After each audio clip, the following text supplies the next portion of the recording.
사사기 1장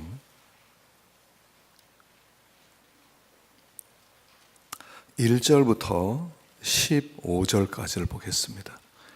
사사기 1장 1절부터 15절까지입니다. 우리 한 목소리로 함께 봉독하겠습니다. 여호수아가 죽은 후에 이스라엘 자손이 여호와께 여쭈어 이르되 우리 가운데 누가 먼저 올라가서 가나안 족속과 싸우리까? 여호와께서 이르시되 유다가 올라갈지니라. 보라, 내가 이 땅을 그의 손에 넘겨 주었노라 하시니라. 유다가 그의 형제 시몬에게 이르되 내가 제비 뽑아 얻은 땅에 나와 함께 올라가서 가나안 족속과 싸우자. 그리하면 나도 내가 제비 뽑아 얻은 땅에 함께 가리라 하니 이에 시몬이 그와 함께 가니라. 유다가 올라가매 여호와께서 가나안 족속과 브리스 족속을 그들의 손에 넘겨주시니 그들이 베색에서 10,000명을 죽이고 또 베색에서 아도니 베색을 만나 그와 싸워 가나안 족속과 브리스 족속을 죽이니 아도니 베색이 도망하는지라. 그를 쫓아가서 잡아 그의 엄지 손가락과 엄지 발가락을 자르매 아도니 베색이 이르되 옛적에 70명의 왕들이 그들의 엄지손가락과 엄지발가락이 잘리고 내 상 아래에서 먹을 것을 줍더니 하나님이 내가 행한 대로 내게 갚으심이로다 하니라. 무리가 그를 끌고 예루살렘에 이르렀더니 그가 거기서 죽었더라. 유다 자손이 예루살렘을 쳐서 점령하여 칼날로 치고 그 성을 불살랐으며 그 후에 유다 자손이 내려가서 산지와 남방과 평지에 거주하는 가나안 족속과 싸웠고 또 헤브론에 거주하는 가나안 족속을 쳐서 세세와 아히만과 달메를 죽였더라. 헤르본의 본 이름은 기럇 아르바였더라. 거기서 나아가서 드빌의 주민들을 쳤으니 드빌의 본 이름은 기럇 세벨이라. 갈렙이 말하기를 기럇 세벨을 쳐서 그것을 점령하는 자에게는 내 딸 악사를 아내로 주리라 하였더니 갈렙의 아누 그나스의 아들인 온니엘이 그것을 점령하였으므로 갈렙이 그의 딸 악사를 그에게 아내로 주었더라. 악사가 출가할 때에 그에게 청하여 자기 아버지에게 밭을 구하자 하고 나귀에게서 내리매 갈렙이 묻되 내가 무엇을 원하느냐 하니 이르되 내게 복을 주소서. 아버지께서 나를 남방으로 보내시니 샘물도 내게 주소서 하매 갈렙이 윗샘과 아랫샘을 그에게 주었더라. 아멘. 이 말씀에 은혜 있으시기 바랍니다. 이번 사경에는 사사기를 하도록 하겠습니다. 물론 다 다룰 수는 없고요. 몇 번에 나눠서 우리가 다루게 될 텐데 이번에는 사사기 1 그렇게 해서 아마 한 5장 내지 6장까지만 그렇게 다루려고 생각을 하고요. 또 나머지 부분들은 다음 사경회 때로 넘기도록 하겠습니다. 사사기서는 참 인기가 없는 책이에요. 사사기를 이렇게 많이 설교하는 분을 많이 못 봤을 것입니다. 기껏해야 사사 이야기들 몇 사람 얘기인데 제가 쭉 사사기를 연구하는 가운데 보니까 그럴 만도 해요. 왜냐하면 이 사사기는 굉장히 상징적인 그런 예표론적인 그런 말씀이 많이 나와 있어서 제대로 파악하지 못하면 무슨 말을 하는지 도무지 알지 못하기 때문에 그래요. 저도 연구하는 가운데 애를 많이 먹었습니다만 또 함께 말씀을 나누고 또 이렇게 은혜를 나누는 가운데 하나님께서 더 큰 지혜를 주시고 또 깨달음을 주시기를 간절히 바라는 마음이 있습니다. 여호수아서 다음에 사사기가 있어요. 여호수아서는 어떤 책이냐면 하나님께서 여호수아를 통해서 가나안 땅을 정복하는 얘기입니다. 그리고 정복한 다음에 땅을 12지파에게 나눠줬어요. 그리고 그 땅 12지파에 남아있는 그들이 하나님 나라를 살아가는 얘기예요. 가나안 땅, 그러면 하나님 나라 맞지 않습니까? 하나님 나라예요. 약속의 땅이에요. 그런데 그 하나님 나라를 그들이 어떻게 누리는 것이냐 하는 거예요. 그 얘기를 다루고 있어요. 그런데 우리는 이미 하나님 나라에 들어왔어요. 우리는 이미 구원을 받았어요. 그 구원받은 증거, 그게 뭐냐면 우리가 하나님께 지금 예배를 드리고 있다는 거예요. 이 예배를 드린다는 것은 무엇이냐면 우리는 하나님 나라 백성이고 언약 백성이고 여호와 그 하나님이 나의 하나님이고 나는 그의 백성이다 하는 그 뜻이 예배를 드리는 거예요. 그게 교회예요. 여기는 하나님 나라예요. 그런데 이제 하나님 나라면 거기에는 놀라운 쉼이 있고 거기에는 평강이 있고 거기에는 전쟁이 없어야 되는데 이 하나님 나라는 아직 그러하지 못하다는 거예요. 왜냐하면 여호수아를 통해서 점령을 하긴 했지만 아직 남아있는 대적들이 좀 있다는 겁니다. 그리고 이 하나님 나라는 어떻게 살아가는 거냐면 이 땅에는 하나님 나라는 아직 남아있는 항복하지 아니한 그런 대적들을 싸워서 그들을 굴복시키면서 그리고 평화를 누리는 것이 하나님 나라, 하나님 백성의 평화의 형태라는 거예요. 우리는 그냥 아무 전쟁도 없이 하나님께서 좋은 일만 허락하시고 그 다음에 하나님께서 평화만 주시고 형통만 주시고 아무 일도 없게 만들어 주시는 것이 아니라 아직까지 이 하나님 나라의 대적들, 패잔병들이 곳곳에 남아있다는 거예요. 그리고 하나님께서 우리들에게 남은 패잔병들을 너희들이 점령해 가라. 그리고 점령하면서 이길 때마다 너희들은 전리품을 얻게 될 것이다. 이런 양태로 우리는 하나님 나라를 살아가고 있다는 거예요.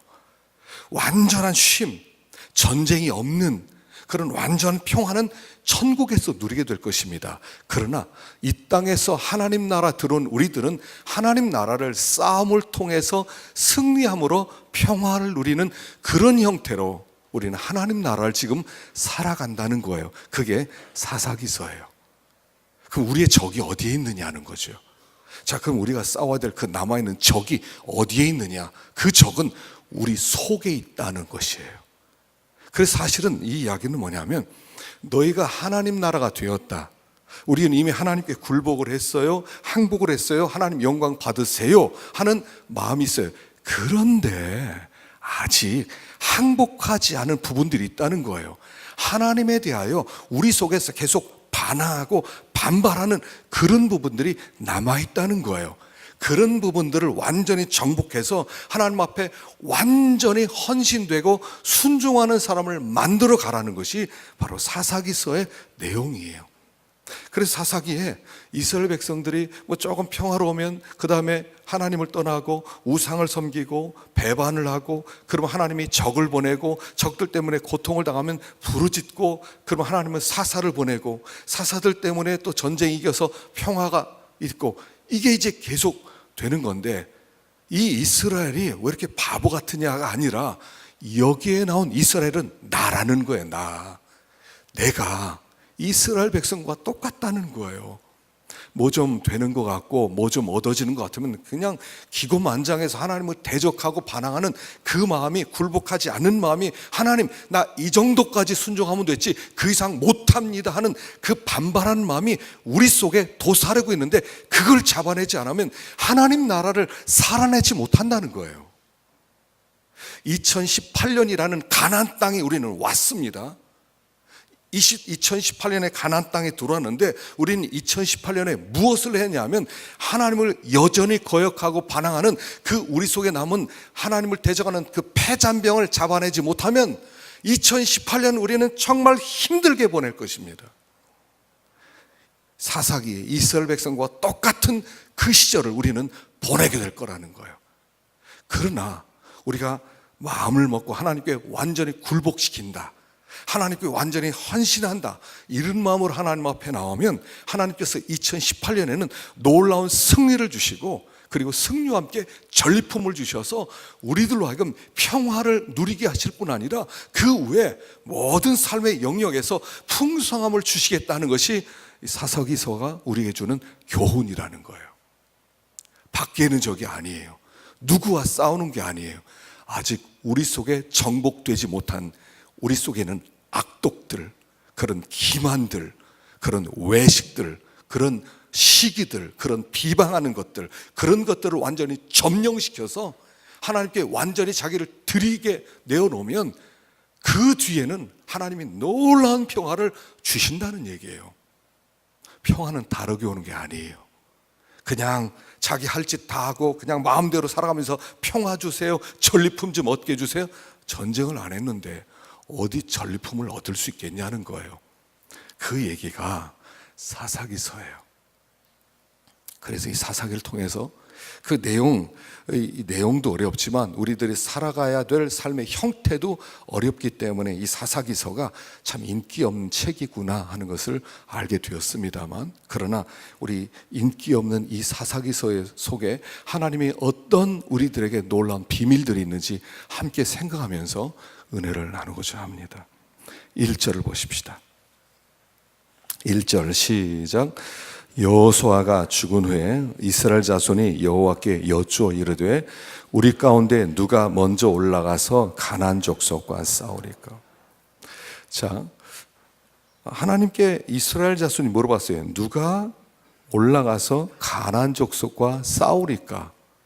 아니, 가나안 땅에 들어와서 땅까지 다 분배됐는데 전쟁이 있단 말입니까? 예, 아직 전쟁 중이라는 겁니다. 전쟁이 끝나지 않았다는 겁니다. 하나님께서는 우리에게 2018년에 다시 한번 너희들은 전쟁 중이야, 싸움 중이야, 포기하지 마. 너희들이 여전히 하나님을 거역하는 너희들 마음 가운데는 하나님의 대적들 너희들이 정복해야 돼 하는 그런 말씀이 있다는 것입니다.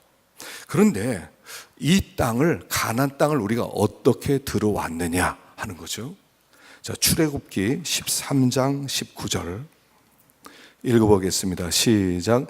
모세가 요셉의 해골을 취하였으니 이는 요셉이 이스라엘 자손으로 단단히 맹세케 하여 이르기를 하나님이 필요한 너희를 권고하시리니 너희는 나의 해골을 여기서 가지고 나가라 하였음이라. 이스라엘 자손이 애굽에서 이끌어낸 요셉의 뼈를 세겜에 장사하였으니. 자, 여기 요셉의 해골을 가지고 가나안 땅에 들어왔고 세겜 땅에 그 해골을 묻었다는 얘기예요. 여기 요셉의 해골을 가져왔다는 것을 특별히 강조했던 이유가 뭐냐면, 여러분이 해골이라고 하는 게 헬라어로 뭐라고 그러냐면 골고다라고 하는 거예요. 지금 요셉의 골고다를 가지고, 그래서 예수님이 해골이라는 곳 골고다에 십자가가 세워지는 거죠. 그들이 가나안 땅에 어떻게 들어왔냐면 예수 그리스도 그 해골 때문에 우리가 가나안 땅에 들어왔어요. 약속의 땅, 우리가 이 가나안 땅, 이 은혜의 땅, 구원의 땅에 어떻게 들어왔냐면 그들이 요셉의 해골을 가지고 들어오듯이, 요셉은 예수님을 예표하는 분이었죠. 그래서 요셉의 해골을 가지고 들어왔던 것처럼 우리들은 예수의 해골 위에 세워진 십자가 때문에 이 구원의 땅, 약속의 땅에 들어왔다는 거예요. 그리고 와서 예수님께서 십자가에서 마귀의 머리를 깨뜨리셨어요. 마귀를 쇠사슬로 결박을 시켜버리셨어요. 그래서 이 마귀는 머리가 깨져서 힘이 없어요. 그러나 폐잔병들이 남아있다는 거예요. 이제 우리의 싸움은 그 폐잔병들과의 싸움이고 우리는 이길 수밖에 없는 싸움을 싸워간다는 거예요. 이길 수밖에 없는 싸움. 그래서 우리는 약속의 땅에 거저 들어왔지만 평화가 거저 주어지는 게 아니라 이제부터는 싸움을 통해서 하나님께서 주시는 평화를 누리게 된다 하는 것을 말씀하는 것입니다. 자, 그런데 이 싸움에 중요한 전쟁의 원리가 있어요. 여호수아서 1장 7절입니다. 읽어봅시다. 시작. 오직 강하고 극히 담대하여 나의 종 모세가 내게 명령한 그 율법을 다 지켜 행하고 우로나 자로나 치우치지 형통하리니 이 율법책을 내 입에서 떠나지 말게 하며 주야로 그것을 묵상하여 그 안에 기록된 대로 다 지켜 행하라. 그리하면 내 길이 평탄하게 될 것이며 내가 형통하리라. 자, 이 땅에 여호수아에게 이제 가나안 땅이 네 앞에 있는데 이 가나안 땅을 정복할 때 네가 이 원리를 기억해라. 반드시 승리하고 반드시 형통하게 될 것이다 라고 말씀하면서 첫 번째, 두려워하지 말고 담대하라 하는 말씀을 주세요. 이 전쟁에 두려워하지 말라는 거예요. 이 전쟁에서 담대하라는 거예요. 왜냐하면 이 전쟁은 너희들의 전쟁이 아니라 나의 전쟁이고 내가 너희 뒤에서 든든한 백이 되어서 너희를 도와줄 것이니까 너희들은 두려워하지 말고 담대한 마음으로 전쟁터로 들어가라고 그래요. 우리가 이제 2018년을 앞에 두고 제일 먼저 가져야 되는 마음이 뭐냐면 두려워하는 마음을 버리라는 거예요. 이런 2017년과 다르게 2018년이 우리 앞에 펼쳐졌어요. 2018년은 뭐 칼렌더를 보면 작년과 똑같이 생겼지만 그러나 아직 한 번도 가보지 아니한 땅이라는 거예요.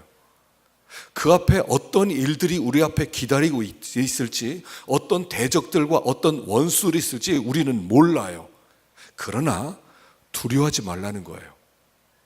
왜냐하면 이 세상에서 되어지는 모든 일들은 하나님께서 계획하신 일들이기 때문이라는 거예요. 그래서 우리가 하나님이 우리와 함께 한다는 믿음을 가지고 나가게 될 때 우리는 반드시 이겨요. 아니, 이길 수밖에 없는 운명을 가졌다는 거예요. 그러니까 두려워하지 말라는 거예요. 기드온이 300명 군사를 뽑을 때도 제일 먼저 보냈던 사람이 두려워하는 사람이에요. 32,000명이 모였는데 야, 겁나 무서워? 그 사람도 가. 그랬더니 22,000명이 떠났어요. 두려워하는 사람이 많다는 얘기죠. 왜냐하면 두려워하는 사람은 전쟁을 못해요. 여러분, 지금은 뭐 이렇게 동물 보호 이런 것 때문에 개싸움 이런 거 안 시키지만요, 제가 어렸을 때는 개싸움이 있었어요. 만화책도요, 개싸움에 대한 만화가 많이 있었어요. 그래서 뭐 한국의 투견이 뭐 저 태국에 가서도 이기고 뭐 이런 만화가 있었거든요. 근데 그 투견 대회 할 때도요, 거기에 규정이 아주 까다로웠대요. 그래서 아주 까다로웠는데 이렇게 이제 개 두 마리가 서로 싸우려고 있다가 한 개가 겁을 먹고 세 걸음을 뒤로 발걸음 뒤로 물러서면 무조건 지는 거예요. 또 끙끙대요. 시작한 지 3분도 안 돼서 끙끙대면 바로 패배하는 거예요. 또 기어서 또는 엎드려서 싸우지 않기 위해서 3분 내 그런 일이 벌어지면 무조건 지는 거예요. 그리고 싸움에서 진 개는 다음에는 다시는 거기 못 들어가요. 왜냐하면 한 번 겁을 먹은 개는 다시는 싸울 생각을 안 한대요. 그래서 보신탕집으로 보내는 거예요. 개싸움이었어요. 옛날에 재밌었어요. 지금은 이거 하면요, 감옥에 들어가요. 옛날에 재밌었거든요. 두려워하는 개는 싸움을 못해요. 성도가 제일 먼저 올 한 해를 앞에 두고, 이제 어떤 사람은 시험을 앞에 뒀을 수도 있고요, 어떤 사람은 또 어려운 일들을 또 앞에 뒀을 수도 있고, 어떤 사람은 사업을 시작하려고 하는 마음도 가질 수 있고, 어떤 일들이 앞에 있을지 모르지만 첫 번째는 무조건 두려워하지 말라는 거예요. 어떤 일이든지 두려워하지 말라는 거예요. 왜냐하면 두려워하는 자는, 마음이 약해서 두려워한 자는 그 자체가 바로 죄와 연결되기 때문이에요. 에스겔 16장 30절 읽어보십시다. 시작. 주 여호와의 말씀이니라. 내가 이 모든 일을 행하니 이는 방잔 음녀의 행위라. 내 마음이 어찌 그리 약한지 그 남편 대신에 다른 남자들과 내통하여 간음하는 아내로다. 내 마음이 어찌 그리 약한지, 마음이 그렇게 약하기 때문에 방잔 음녀의 행위가 나온다는 거예요. 담대하면, 우리 마음 가운데 두려움이 없으면 그냥 대적과 싸우겠는데 약하기 때문에 결국 쉽게 무너진다는 거예요. 그래서 마음이 약한 것과 음녀 행위는 같은 거라는 거예요. 반드시 넘어지게 돼 있다는 거예요. 올 한 해를 시작하면서 마음 가운데 담대한 마음, 하나님이 우리와 함께 하신다는 그 마음을 가질 수 있기를 축원합니다. 두 번째는 율법을 묵상해라 그랬어요. 이 율법책을 내 입에서 떠나지 말게 하고 그것을 주야로 묵상하고 그 안에 기록된 대로 다 지켜 행하라. 그리하면 내 길이 평탄하고 형통하리라. 자, 성도의 평탄과 성도의 형통은 어디에 있냐면 하나님의 율법책에 있다는 거예요. 이제부터 우리의 미래, 우리의 2018년의 미래, 2019년, 2020년의 우리 미래는 여기에 좌우되어 있다는 거예요. 말씀에 좌우되어 있어요. 이 말씀을 내가 어떻게 귀히 여겨서 이 말씀을 묵상하고 이 말씀을 마음에 새기고 이 말씀대로 순종하느냐에 따라 우리의 축복과 재앙이 달라진다는 거예요. 말씀에 있다는 거예요. 계획을 세우거든요. 돈을 벌려면 이렇게 돈을 벌고, 이렇게 성공하려면 이런 성공을 하고, 그런 생각을 혹 가지고 있을지 모르지만 믿는 사람의 결판은 여기서 난다는 거예요. 믿는 사람은 말씀으로 결판 내는 거예요. 말씀 가운데 복이 있고 말씀 가운데 재앙이 있고 말씀 가운데 다 있다는 거예요. 올 한 해 우리가 복을 받기 위해서는 이 싸움에 승리하려면 하나님의 말씀을 붙들어야 된다는 거예요. 그렇지 않고는 하나님의 말씀을 놓고는 절대로 형통할 길이 없다는 거예요. 싸워서 승리할 수 있는 길이 없다는 거예요. 성경에 달려 있다는 거예요. 우리 새벽 기도마다 이제 올해는 이렇게 하려고 그래요. 맥체인 성경 읽기를 하루에 넉 장씩 무조건 읽으려고 그래요. 하여간 누가 인도하든지 넉 장을 교독에서 넉 장을 무조건 읽어요. 그리고 마지막에 기도 제목을 나눠드리고 기도하는 시간을 가지려고 그래요. 왜냐하면 그대로 해야 1년에 한 번을 읽을 수 있기 때문에 그래요. 신약 2번, 구약 1번, 시편 2번을 읽을 수 있도록 그렇게 맥체인이 만들어졌어요. 그래서 우리는 교회에서 맥체인 책을 만들었어요. 없는 분들 다 구입하셔서 원래 한 7,000원 되는데 반은 교회에서 대드리고요, 반만 내면 돼요. 12권만 사놓으면요 여러분 죽을 때까지 몇 번 볼 수 있어요. 성경을 가까이 하셔야 돼요. 올 한해 성경 한 번 이상은 읽으셔야 돼요. 우리가 그게 복 받는 길, 다른 길이 없어요. 다른 길이 없어요. 이 전쟁에 승리하고 형통하고 잘 되는 길은 하나밖에 없어요. 하나님의 율법에 있다는 거예요. 세상 사람들은 성공한 다른 비결이 있을지 모르지만 믿는 사람들에게 있어서 성공하고 형통한 비결은 하나밖에 없어요. 한 가지 길밖에 없어요. 하나님의 말씀에는 다른 길이 없단 말이에요. 우리가 이 연초부터 이렇게 사경회를 통해서 하나님의 말씀을 듣는 것도 여기에 우리의 미래가 걸려있기 때문에, 여기에 우리의 미래가 걸려있는 거예요. 우리의 영혼이 걸려있고 형통이 걸려있고 말씀에 달려있는 거예요. 말씀 무시하고서는 잘 될 수가 없어요. 말씀 무시하고 형통할 수가 없어요. 2018년 오늘 우리 마음 가운데 이런 결심하는 마음을 품지 않으면 2018년 어려운 한 해가 될 거예요. 헉헉대면서 올라가는 골짜 그 산등성이 길이 계속될 거예요. 그러나 하나님의 말씀을 가까이 하면 형통한다, 승리한다. 그래서요 이스라엘 백성이 전쟁터에 나가면 항상 법궤를 가운데다 놓는 거예요. 이스라엘 백성의 광야 생활은 항상 법궤 중심이에요. 하나님 말씀 중심이에요. 여리고성을 돌 때도 말씀이 돌아가는 거예요. 그랬더니 형통한 거예요. 세 번째는 좌로나 우로나 치우치지 말라 그랬어요. 그러니까 말씀에 더하지도 말고 빼지도 말고 액면 그대로, 말씀보다 더 앞장서지 말고 하나님보다 더 잘하려고 하지 말고 자유방임적으로 뒤처지지 말고 말씀대로 균형 있는 삶을 살아가라는 거예요. 하나님의 말씀. 자, 1절을 다시 한번 읽어보십시다. 1절과 2절 시작. 여호수아가 죽은 후에 이스라엘 자손이 여호와께 여쭈어 이르되 우리 가운데 누가 먼저 올라가서 가나안 족속과 싸우리까? 여호와께서 이르시되 유다가 올라갈지니라. 보라, 내가 이 땅을 그의 손에 넘겨 주었노라 하니라. 자, 여호수아가 죽었습니다. 가나안을 정복했던 여호수아 지도자가 죽었습니다. 그래서 그들이 굉장히 긴장했습니다. 그럼에도 불구하고 그들이 하나님께 물어봅니다. 그랬더니 하나님께서 유다가 먼저 올라가라 답을 해주십니다. 이것은 이런 뜻이에요.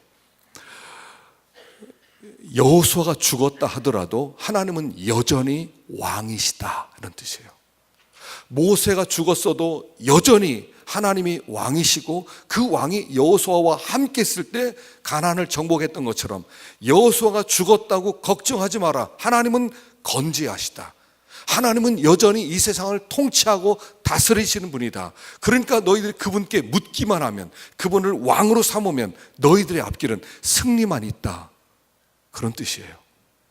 하나님이 왕이 될 때, 이 사사기서는 자주 반복되는 말, 끝까지 나온 말이 뭐냐면 그 땅에 왕이 없으므로 사람들이 자기 소견에 옳은 대로 행하였더라. 여러분, 어떤 사건이 생기면요, 물어볼 분이 있어요. 어떤 일을 앞두고, 위기를 앞두고, 사업을 앞두고 물어볼 사람이 있냐 말이에요. 내 결정을 물어보고 의논할 그분이 있냐는 거예요. 그분이 있는 것과 없는 것은 정반대 미래가 열려지는 거예요. 자기 소견에 옳은 대로 행하면 내 결과, 내가 원하는 그 결과, 그게 오지 않고 원치 아니하는 그런 결과가 오지만, 하나님이 지시해 주시면 거기에는 항상 승리라는 거예요. 그래서 하나님의 생각은 내 생각과 다른 거예요. 내가 내린 결정과 전혀 다른 결정을 하나님이 주실 수 있다는 거예요. 근데 그게 하나님의 뜻을 이루는 방법이고 승리하는 방법이라는 거예요. 그래서 그분이 왕이에요. 여러분, 우리가 역사를 볼 때요, 잘 보셔야 됩니다. 미래는 하나님 손에 있어요. 우리 하나님의 세계 속에서 이미 하나님께서 어떤 목적을 가지고 청사진을 가지고 있어요. 이 세상의 역사를 만들기 전부터 하나님 그 역사를 어떻게 이루어 갈 건가의 계획을 가지고 있어요. 목수가 집을 짓기 전에 이미 청사진을 가지고 집을 짓는 것이, 집 지으면서 설계도 가지고 하는 분은 한 사람도 없는 것처럼 이 역사라고 하는 이 집을 하나님은 이미 설계도를 가지신 분이라는 거예요. 하나님이 이 세상의 역사를 통해 영광 받으시겠다는 계획을 가지고 이 세상을 통치하는 거예요. 이 세상의 역사는 묵시의 세계, 하나님의 세계 속에서 계획되어진 모든 일들이 펼쳐지는 것에 불과해요. 내일 하나님이 어떻게 할까, 이건 이렇게 할까 저렇게 할까, 그런 분이 아니라 다 모든 계획이 다 나와 있다는 거예요. 알려지지 않았을 뿐이지. 우리는 그걸 하나님께 물어보는 거예요. 하나님 어떻게 할까요? 어떻게 하나님의 뜻이 이루어질까요? 하나님께 물어보는 거예요. 그럼 하나님 알려주신다고 그랬어요. 알려주시는 거예요. 그러니까 형통하죠. 무당에게 가지 말고 술객에게 가지 말고 나에게 오라는 거예요. 그래서 하나님은 술객 찾아가는 사울을 싫어하시는 거예요. 미래가 내 손에 있지 그에게 달려있냐. 그래서 미래는 아버지 손에 있으니까 아버지께 물어보라는 거예요. 2018년은 아버지께서 이미 어떻게 할 계획을 다 가지고 계세요. 그러면 그분께 나오면 되잖아요. 아버지가 2018년 이미 펼칠 계획을 다 가지고 있어요. 그분이 1월 달엔 이렇게 할 거고 2월 달 이런 일이 벌어지고 3월 달 이런 일이 일어나고, 그러면 그 아버지께 2월 달이 어떻게 됩니까? 3월 달 어떻게 이끌어갈 겁니까? 하나님께 물어보라는 거예요. 점쟁이처럼 뭐 예언적으로 그렇게 가르쳐 주지는 않지만, 그러나 하나님께서 적어도 우리들이 어떤 길을 가야 형통한 길인지 그분은 정확히 알고 계신 분이라는 거예요. 여전히 왕이시라는 거예요. 그래서 사사기에서 계속 반복되는 말씀이 이겁니다. 바로 그 얘기를 하고 있어요. 사사가 살아있는 동안 평화로웠도다. 그 사사를, 이 사사는 영원한 사사 되신 예수님을 예표하는 거거든요. 그들이 사사가 살아있는 동안만 평화로웠던 것처럼 영원한 사사 되신 예수 그리스도, 그분 앞에 나와서 그분과 동행하고 그분께 물을 때 너희들은 평화로울 것이다. 그 얘기를 또 하고 있는 거예요. 그래서 여전히 그분은 건재하시다, 그런 뜻이죠. 자, 그런데 갑자기 여기 유다가 싸우러 가면서 시몬을 데려가는 얘기가 나와요. 3절 읽어봅시다. 시작. 유다가 그 형제 시몬에게 이르되 내가 제비 뽑아 얻은 땅에 나와 함께 올라가서 가나안 족속과 싸우자. 그리하면 나도 내가 제비 뽑아 얻은 땅에 함께 가리라 하니 이제 시몬이 그와 함께 가니라. 하나님께서 유다 지파에게 네가 먼저 올라가서 전쟁해라, 싸워라.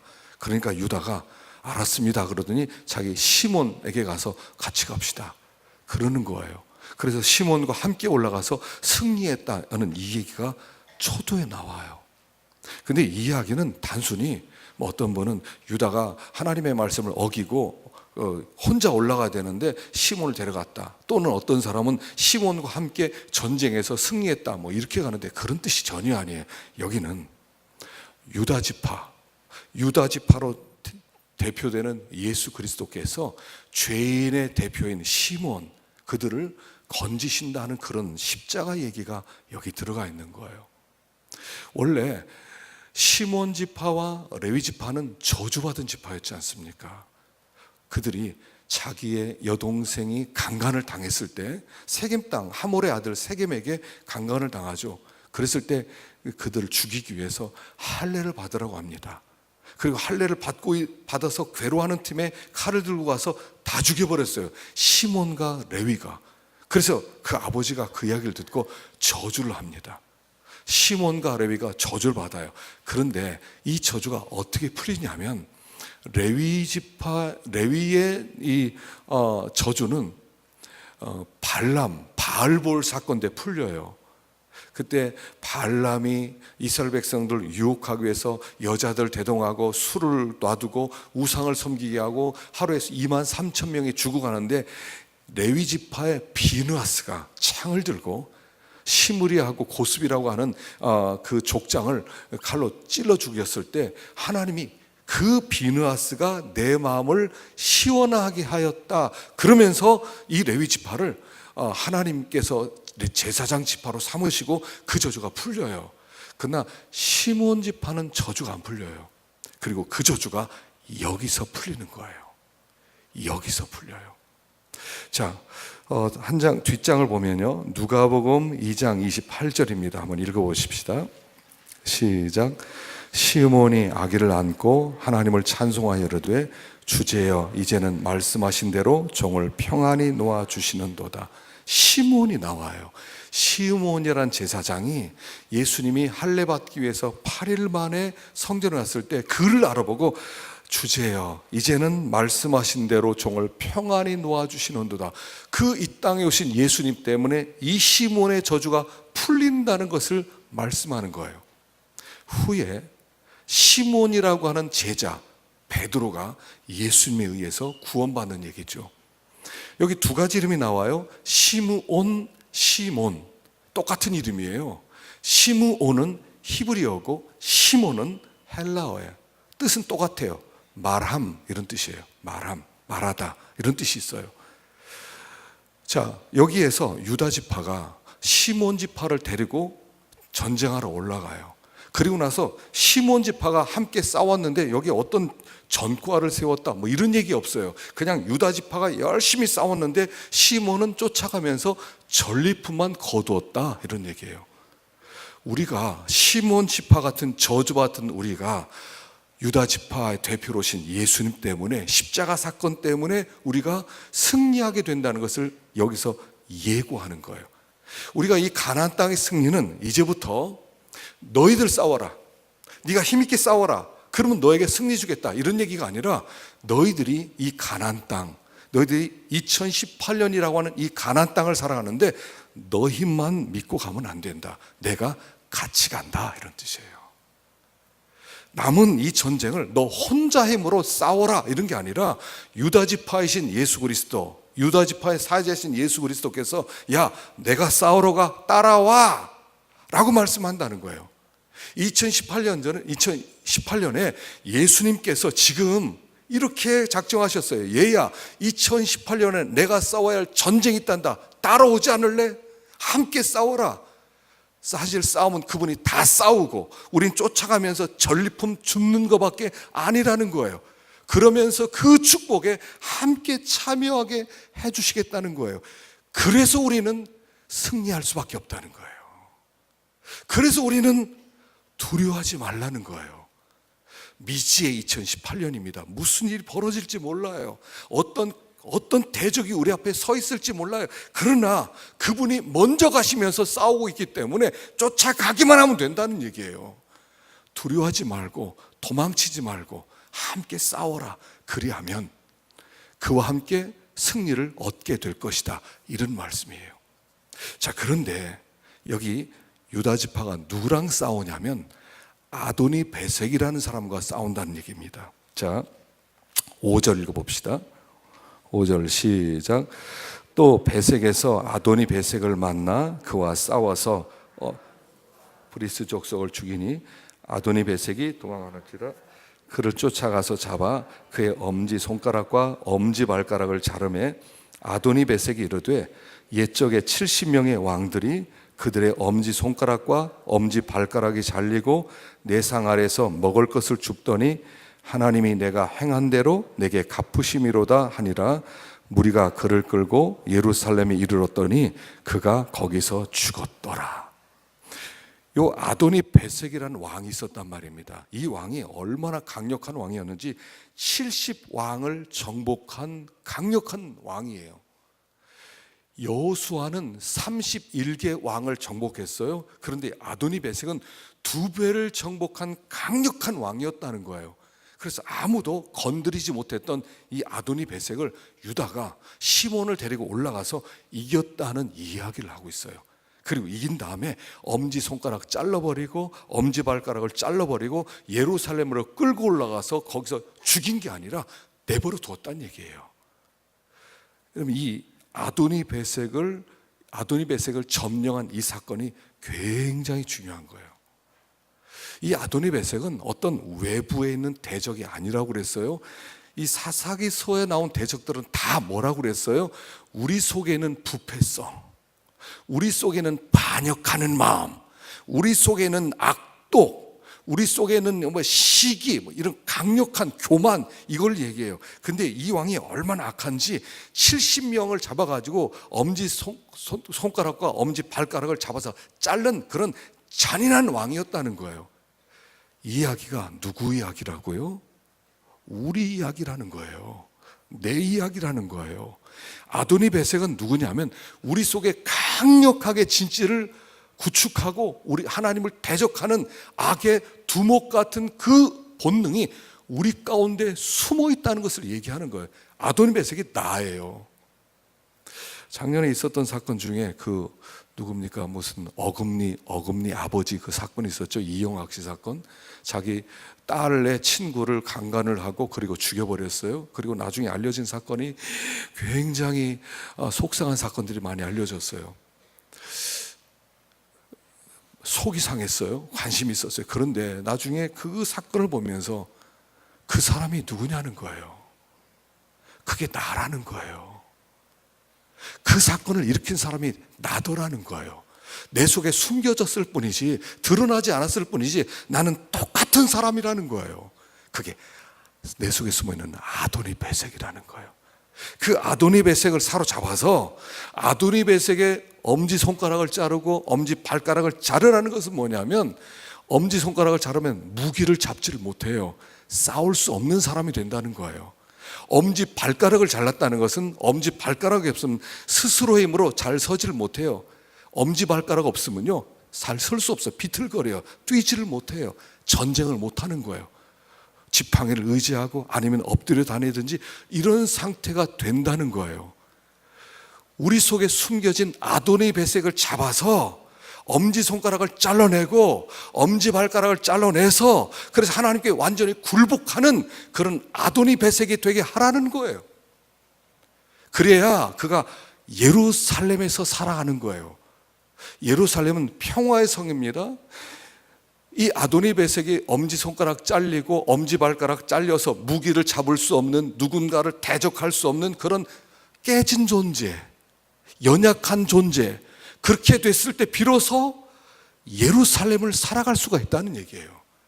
우리 가운데 교만해서 아도니 베섹 같은 잔인함과 악독을 가지고 언제든 무기를 가지고 사람 찔러 죽일 수 있는 그 아도니 베섹 같은 마음 가지고는 예루살렘에 못 들어간다는 얘기를 하는 거예요. 숨겨진 무시무시한 적이 다른 사람 속에 있는 게 아니라 우리 속에 숨어 있다는 거예요. 우리는 자꾸 자기를 감추는데 너무 익숙해졌어요. 난 그 정도는 아니에요. 저는 굉장히 착해요. 제가 뭐 상황이 있어요. 그래서 제가 그렇게 잔인할 수 있나요? 아직까지 자기를 모르는 거예요. 아직까지 자기를 몰라요. 우리 속에는 아도니 배색이 있어요. 누군가 건드리면요, 나도 무기를 잡을 수 있어요. 나도 너의 심장을 언제든 찌를 수 있어. 이게 나라고요. 우리 가정을 건드려 보시고 나의 미래를 건드시고 내 명예를 건드려 보세요. 누구든 창을 들지요. 그런 잔인함이, 그런 아도니 배색이 우리 가운데 있다는 얘기예요. 그래서 하나님께서는 그 아도니 배색의 엄지 손가락을 잘라내고 엄지발가락을 잘라내서 대적할 수 없고 싸울 수 없고 무기를 쥐을 수 없는, 스스로 설 수 없는 그런 연약한 존재로 만들어 놓고, 그리고 그를 예루살렘에 데려다 놓고 평화를 누려라. 그게 평화라는 거예요. 그 기독교 서적 중에요, 최초로 백수회를 찍은 책이 있습니다. 그게 낮은 곳으로 임하소서예요. 이 낮은 곳으로 임하소서, 이 책은요, 안유한 목사님 아시죠? 안유한 목사님의 이제 그런 일대기를, 어떻게 하나님을 만난 이야기를 그린 간증 책이에요. 이분이 그 당시에 굉장히 참 은혜스러운 간증을 하고 다녀서 홍성사에서 녹음 테이프를 가지고 5시간 동안 간증을 녹음을 했어요. 그리고 그 녹음한 것을 소설가 이청준 씨, 이 사람 불신자예요. 불신자가 그때 쓴 책이 낮은 곳으로 임하소서였어요. 그분에게 이걸 넘깁니다. 그리고 나서 그걸 5시간 동안 듣고서는 자기 말로 안유한 목사님의 생애를 풀어냈어요. 거기에 안유한 목사님이요, 아버지가 가난한 교회 목사님이에요. 너무 어려웠어요. 그러니까 마음 가운데 반항심이 있는 거예요. 저렇게 우리 아버지 가난하게 만들고 우리 어머니 저렇게 고생시킨 저 하나님 난 안 믿어. 근데 이 사람 굉장히 똑똑했어요. 영어를 굉장히 잘했어요. 그래서 이렇게 나중에 37살 때 미국 펜타곤 국방성의 그 외국어 연구원으로 취직이 돼요. 그래서 미국에 가서 살기 위해서 준비를 하는데 그때 눈이 어두워지기 시작하는 거예요. 재산을 다 날리고 눈이 어지니까 자기가 행복하게 만들겠다는 가정이 깨져요. 자기 아내가 가버려요. 혼자 남아요. 자살하려고 그러는데 자살도 실패했어요. 이 사람이 하나님에 대한 반항심 때문에 유랑 생활을 시작해요. 난 다 필요 없다. 그리고 지팡이 하나 들고 길거리로 나가는 거예요. 그리고 길거리로 나가서 곧 가는 곳이 어디냐면 서울역이었어요. 이청준 씨가 그 부분을 이렇게 썼어요. 하나님이 나를 흐르게 만드셨다. 흐르게 만드셨다. 나는 어디론가 흘러가고 있었다. 여러분, 이 흐른다는 거, 어디로 흘러요? 물은 낮은 곳으로 흘러가는 거예요. 하나님께서는 이 사람의 안유한 목사님의 엄지손가락을 잘라내고 엄지발가락을 잘라내기 위해서 낮은 곳에서 그를 기다리고 있었다는 거예요. 계획도 하지 않았는데 지팡이를 짚고 더듬더듬 가게 됐는데 서울역이더라는 거예요. 그리고 거기에서 그가 쭈그리트고 앉아 있어요. 그랬더니 화장실을 가고 싶어서 더듬거리고 있는데 어떤 아이가 하나 오더니 자기를 손을 끌고 화장실로 이끌어 주더라는 거예요. 어린아이가 도와주지 않으면 안 되는 그 자리. 종일 앉아 있었더니 앵벌이 하는 애가 껌파리 해가지고 돈 벌어가지고 불쌍하니까 빵 하나 사다 주더래요. 그리고 그 자리에서 앵벌이가 번 돈으로 빵을 먹는 그 자리에서 하나님을 만나는 거예요. 하나님이 그의 엄지발가락을 잘라내시고 엄지손가락을 잘라내는 거예요. 그리고 그가 새로운 사람으로 탄생하는 거예요. 지금도 얼마 전에 보니까 새로 요양원을 새로 만들어서 또 그 사역을 하고 있더라고요. 아도니 배색이 있어요. 우리 속에 잔인한 뭐가 있어요. 드러나지 않았어요. 아무도 몰라요. 숨겨졌어요. 그러나 아도니 배색이 있어요. 언제든 무기를 들을 수 있는, 언제든 하나님 없어도 난 내 손으로 내 발로 일어설 수 있습니다. 난 엄지발가락이 있어요. 어디든 갈 수 있습니다 하는 그 아도니 배색이 우리 속에 도사리고 있어요. 하나님이 이렇게 말씀하세요. 얘야, 엄지손가락 잘라내라. 엄지발가락 잘라내라. 무기를 들을 수 없을 만큼 약해져라. 스스로 설 수 없을 만큼 더 약해져라. 그때부터 예루살렘이 시작되는 거다. 그때 평화가 시작되는 거예요. 이게 아도니 배색이에요. 그리고 이 전투에 제일 악한 아도니 베섹을 치는 거예요. 그가 70왕을 죽였잖아요. 잔인하게 그들의 엄지손가락과 엄지발가락을 낼 만큼 잔인하지 않았어요? 사실 그게 남 얘기겠어요. 남 얘기예요. 그게 어떻게 내 이야기지. 얼마나 못된 짓 많이 했어. 마음속으로 70명만 죽였어요. 얼마나 많은 사람들을, 내 앞을 가로막는 모든 사람들을 다 찔러 죽이지는 우리 아니었냐 말이에요. 그 아도니 베섹을 점령하라는 거예요. 손가락을 잘라내라는 거예요. 내가 스스로 못하니까 우리 주님이 그 낮은 곳에서 칼 들고 계시면서 손 내밀어. 네 엄지손가락 잘라야 돼. 그래야 너 살아. 엄지발가락 잘라야 돼. 그래야 너 살아. 라고 낮은 곳에서 기다리시는 거예요. 그게 아도니 베섹이에요. 남 얘기가 아니라고요. 아까 그 어금니 아빠에게 누가 돌을 던지겠어요? 그 위기에 처해보지 않았는데 누가 돌을 던지겠어요? 어떤 자매가 간증을 하는데 삼풍백화점에서 살아났대요. 막 백화점 무너지는 소리가 들리니까 사람들 막 도망치는데, 도망치다가 자기가 막 뛰려고 그러다가 그날 매상 그 금고를 안 갖고 나왔더래요. 그래서 금고를 가지려고 잠깐 선 사이에 돌아보니까 사람들이 너무 밀려와서 못 가겠더래요. 그래서 돌아서서 가려고 하는 찰나 기둥이 무너지는데 자기 앞에 가던 할아버지 한 분이 그걸 맞아서 쓰러졌더래요. 자기가 만일 계속 갔더라면 자기가 맞아야 되는데 할아버지가 맞았더래요. 그래서 도망치려고 하는데 할아버지가 자기 발을 붙잡더래요. 나 좀 살려줘. 어떻게 있을 것 같아요? 지금 막 무너지는데 발을 차내고 도망쳐 나왔대요. 근데 그게 못내 가슴이 아프대요. 여러분, 우리가 그 처지에 있더라면 여러분, 그 사람 건져서 같이 나올래요? 아니면 발로 차고 나오실래요? 그 상황에 처해보지 않는다면 모르는 거예요. 우리는 우리 속에 뭐가 있는지 몰라요. 너무 자신하지 마세요. 너무 손가락질하지 마세요.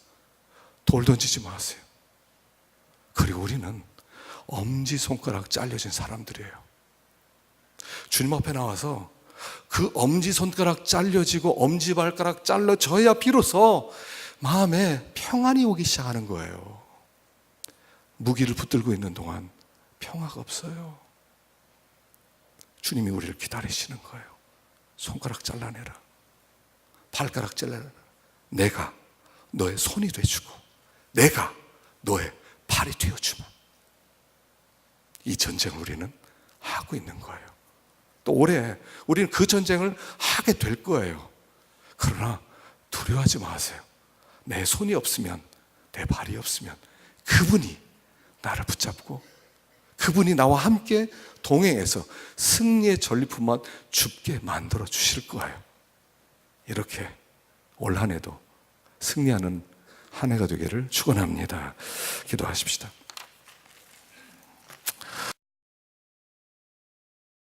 그래서 15절까지를 함께 봉독하겠습니다. 유다 자손이 예루살렘을 쳐서 점령하여 갈랄라 치고 그 성을 불살랐으며 그 후에 유다 자손이 내려가서 산지와 남방과 평지에 거주하는 가나안 족속과 싸웠고 유다가 또 가서 헤브론에 거주하는 가나안 족속을 쳐서 세세와 아히만과 달메를 죽였더라. 헤브론의 본 이름은 기럇 아르바였더라. 거기서 나아가서 드빌의 주민들을 쳤으니 드빌의 본 이름은 기럇 세벨이라.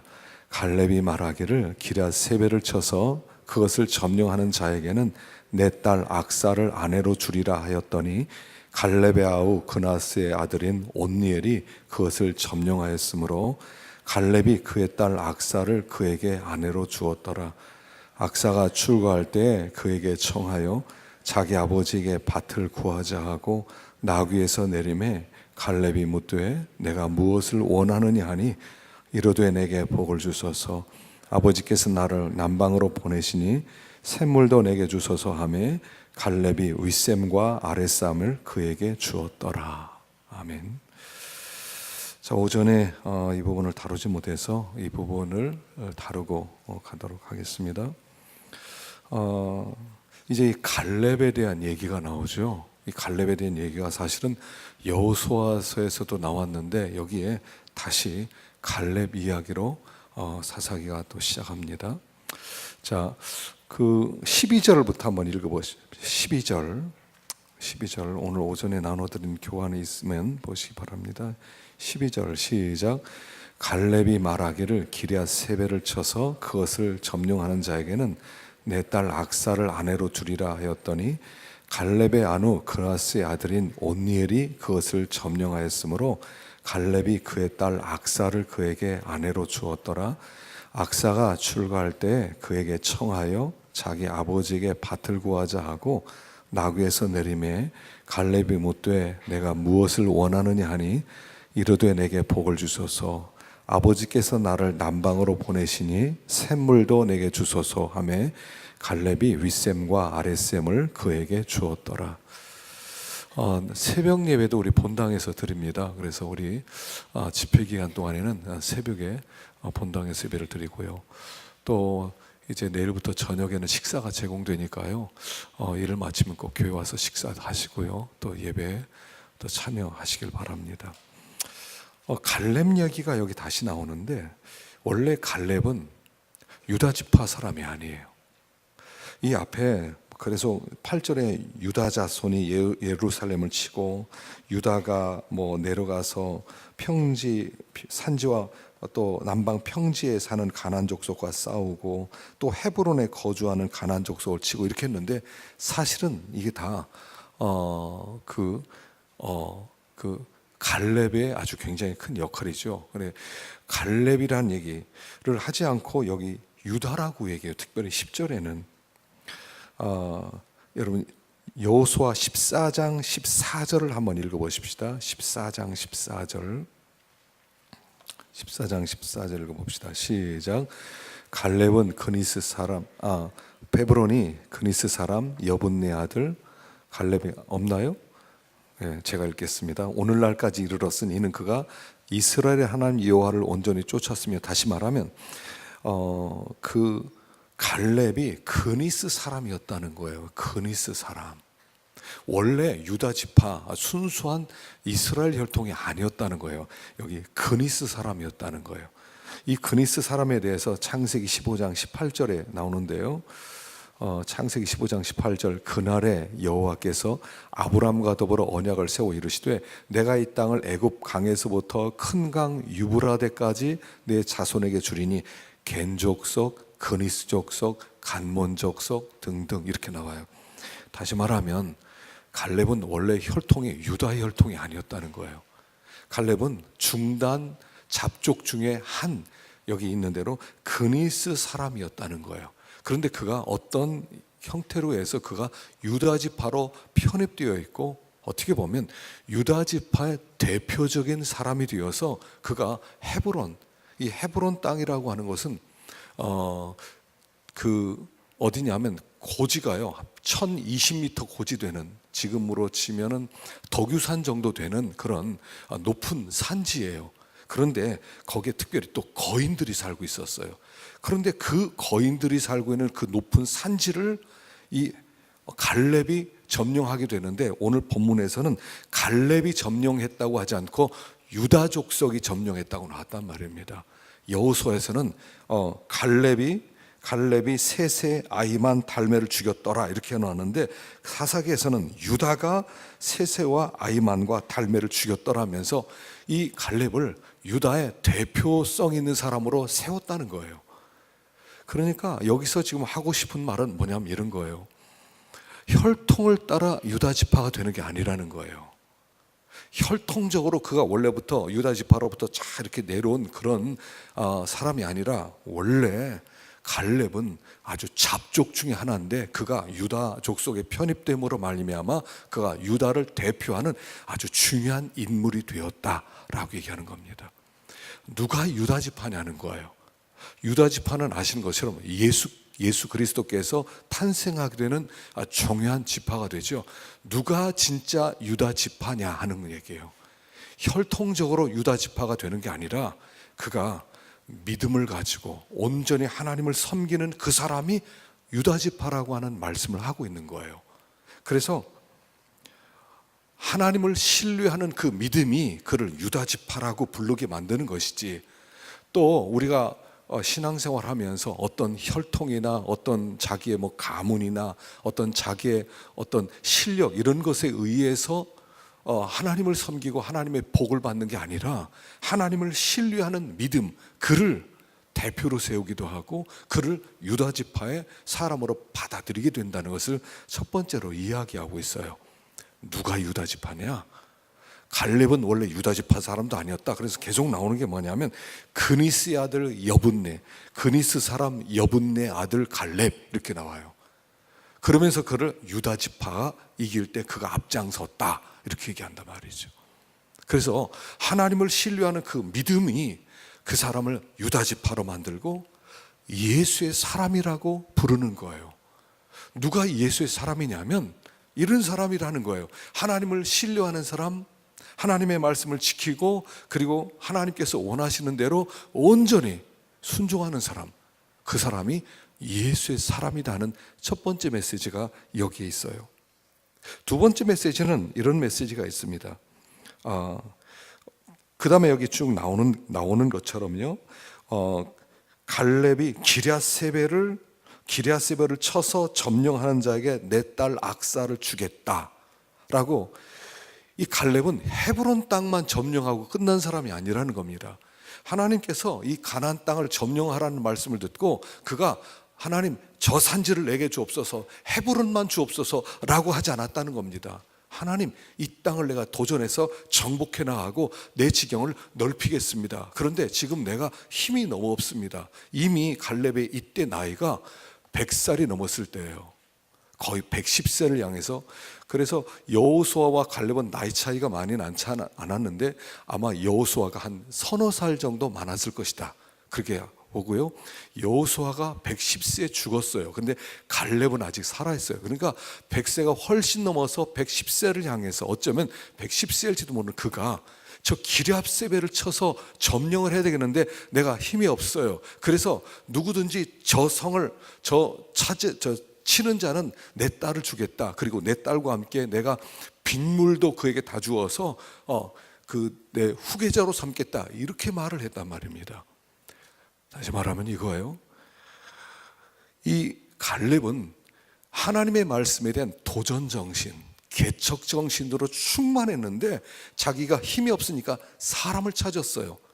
갈렙 정신을 가진 사람, 나와 똑같이 도전정신을 가지고 나와 같이 하나님의 말씀을 따라 저 땅을 정복하길 원하는 사람을 찾았다는 거예요. 그랬더니 자기의 동생의 아들, 조카지, 어떻게 보면 조카인 온니엘이 제가 정복하겠습니다. 그리고 정복했는데 이때 온니엘의 나이도 역시 80이었다는 거예요. 무슨 말인 줄 아세요? 갈렙은 그냥 헤브론 산지를 차지하고 사라진 사람이 아니었다는 거예요. 자기와 똑같은 정신을 가진 사람을 남기길 원했다는 거예요. 사람을 남겼다는 거예요. 갈렙의 위대한 것은 단순히 저 산지를 내게 주십시오, 하나님 저 산지를 내가 차지하겠습니다, 그리고 가장 힘센 그 거인들이 차지한 땅만 차지한 것이 아니라 하나님 이걸로 부족합니다, 하나님 다른 땅 저 기럇세벨도 저것도 제가 차지하겠습니다, 그리고 저길 정복하는 자에게 내 전체를 물려주겠다라고 얘기하는 거예요. 그 온니엘이 80이 넘은 온니엘이 일어나서 거기를 점령하고 그에게 자기 딸을 준다는 이야기예요. 신앙은 뭐냐면 사람을 남기는 거예요. 내가 그리스도 예수를 본받는 자 된 것 같이 너희는 나를 본받는 자가 되라. 내가 예수 그리스도 뒤를 따라가기 위해서 정신없이 주님의 뒤를 따라가고 또 내가 주님을 따라가는 모습을 보고 저도 당신처럼 되길 원합니다 라고 따라오는 사람이 나와야 된다는 거예요. 신앙은 사람을 남기는 거예요. 갈렙이 잘했던 또 한 가지는 바로 이거였다는 겁니다. 헤브론을 점령해서 남들이 볼 때 엄청난 역사를 이룬 것으로 끝낸 게 아니라 이 도전정신을 가진 사람을 키워냈고 찾아냈고 따라오게 만들었다는 거예요. 오늘 우리가 이 신앙은 뭐냐면 나랑 똑같은 사람을 만들어내는 거예요. 이 자녀 교육이 뭐냐면요, 자녀 교육이 제가 보니까 그래요. 부모와 똑같은 자식을 만들어내는 거예요. 부모와 자식은 결국 하나예요. 자꾸 부모가 무엇을 자꾸 오해를 하냐면, 내 자식은 나보다 더 똑똑해질 거다, 내 자식은 나보다 훨씬 더 낫다. 꿈이에요. 아니요, 똑같아요. 그 아이가 바뀌길 원하면, 자식이 바뀌길 원하면 부모가 바뀌어지면 자식도 바뀌어지는 거예요. 나랑 똑같아요. 그게 자녀 교육이에요. 여러분, 실망스럽지 않아요? 나랑 똑같은 애가 나온다는 거. 나보다 훨씬 더 좋아서 좋으면 좋겠는데, 그래서 얼마나 교육을 열심히 시킵니까? 얼마나 사회교육을 많이 시키고, 얼마나 공부를 많이 시키고, 아이들이 나보다 더 잘 되길 원해서 얼마나 많은 경험을 쌓게 만들어요. 그런데 아무리 그렇게 많이 하더라도 부모와 똑같은 자식이 나온다는 거예요. 내가 예수 그리스도를 닮아가려고 할 때 그 자식이 나와 똑같이 예수 그리스도를 닮아가려고 하는 것이지, 너는 잘해, 난 틀렸어, 아니요, 똑같아져요. 어떻습니까? 이렇게 돌아보면서 나와 똑같아지기를 원하는 사람이 있어요? 당신을 본받고 싶습니다, 당신처럼 되고 싶습니다 하는 사람이 하나라도 있냐 말이에요. 신앙생활하면서 이제까지 나랑 똑같아지길 원하는 사람이 나오냐 말이에요. 그가 제자예요. 그가 신복이에요. 그게 없으면 죄송한 얘기지만 실패한 거예요. 사람 남겨야 돼요. 여기에 이 갈렙 얘기는 그가 온니엘이라는 그 사위를 얻었다는 얘기를 하는 게 아니에요. 그가 사람을 남겼다는 거예요. 여러분, 사람을 남겨야 돼요. 나를 따라오고 나와 같아지길 원하는 사람, 제자. 그래서 제자를 만드는 것은요, 간단해요. 내가 예수님을 따라가면 돼요. 정말 예수 그리스도께 헌신하면 돼요. 이제 우리가 이제 다음 달부터 이제 제자 훈련을 시작하는데, 사실 제자 훈련을 하면서 제가 목회 초기에는 제자 훈련을 하다가 사실 제자 훈련을 안 했어요. 왜냐하면 여러분, 제자 훈련은 어떤 프로그램이 아니에요. 제자 훈련이라는 건 뭐냐면 목사와 똑같은 사람을 만들어내는 거거든요. 그런데 내가 너무 부족한 거예요. 이론적으로 지식적으로는 가르칠 수 있겠는데 나처럼 똑같이 된다, 자신이 없더라고요. 그런데 이 훈련을 통해서 내가 더 도전을 받고 내가 더 새로워져야 되겠다 하는 마음으로 또 시작하는 거예요. 나랑 똑같은 사람을 만들어내는 거, 그 신앙생활이에요. 나나 잘하고 나나 예수 잘 믿다가 나만 천국 가면 돼? 아니요, 틀렸어요. 사람을 남기셔야 돼요. 이 땅에 내가 왔다 가는 흔적이 남아있어야 된다는 얘기예요. 그게 온니엘, 나중에 이 온니엘이 초대 사사가 돼요. 사사가 돼요. 그리고 이 온니엘이 나이가 100세 넘었을 때 그가 사사가 되어서 적들과 싸우게 되는 거예요. 이게 갈렙 정신이었어요. 사람을 남길 수 있어야 돼요. 이게 진짜예요. 이탈리아인가 어디서 독일인가 그렇다고 그러죠. 어떻게 하냐면 그 사람에게 박사 학위를 줄 때 어떻게 주냐면 제자를 본대요. 내 실력을 보는 게 아니라, 너 피아노 쳐봐 하는 게 아니라 당신이 키운 사람을 데려오라고 그런대요. 그래서 내가 키운 제자를 데려와서 그를 시험한대요. 그래서 그가 잘하면 오케이, 당신 됐어. 그리고 그 제자가 못하면 아직 멀었어, 이런다는 거예요. 나를 어떻게 증명해낼 수 있어요? 내 제자를 보고 증명해내는 거예요. 바울에게는 디모데가 있었고 디도가 있었어요. 사람을 남기는 거예요. 여기 두 번째 메시지는 이겁니다. 그가 사람을 남겼다는 거예요.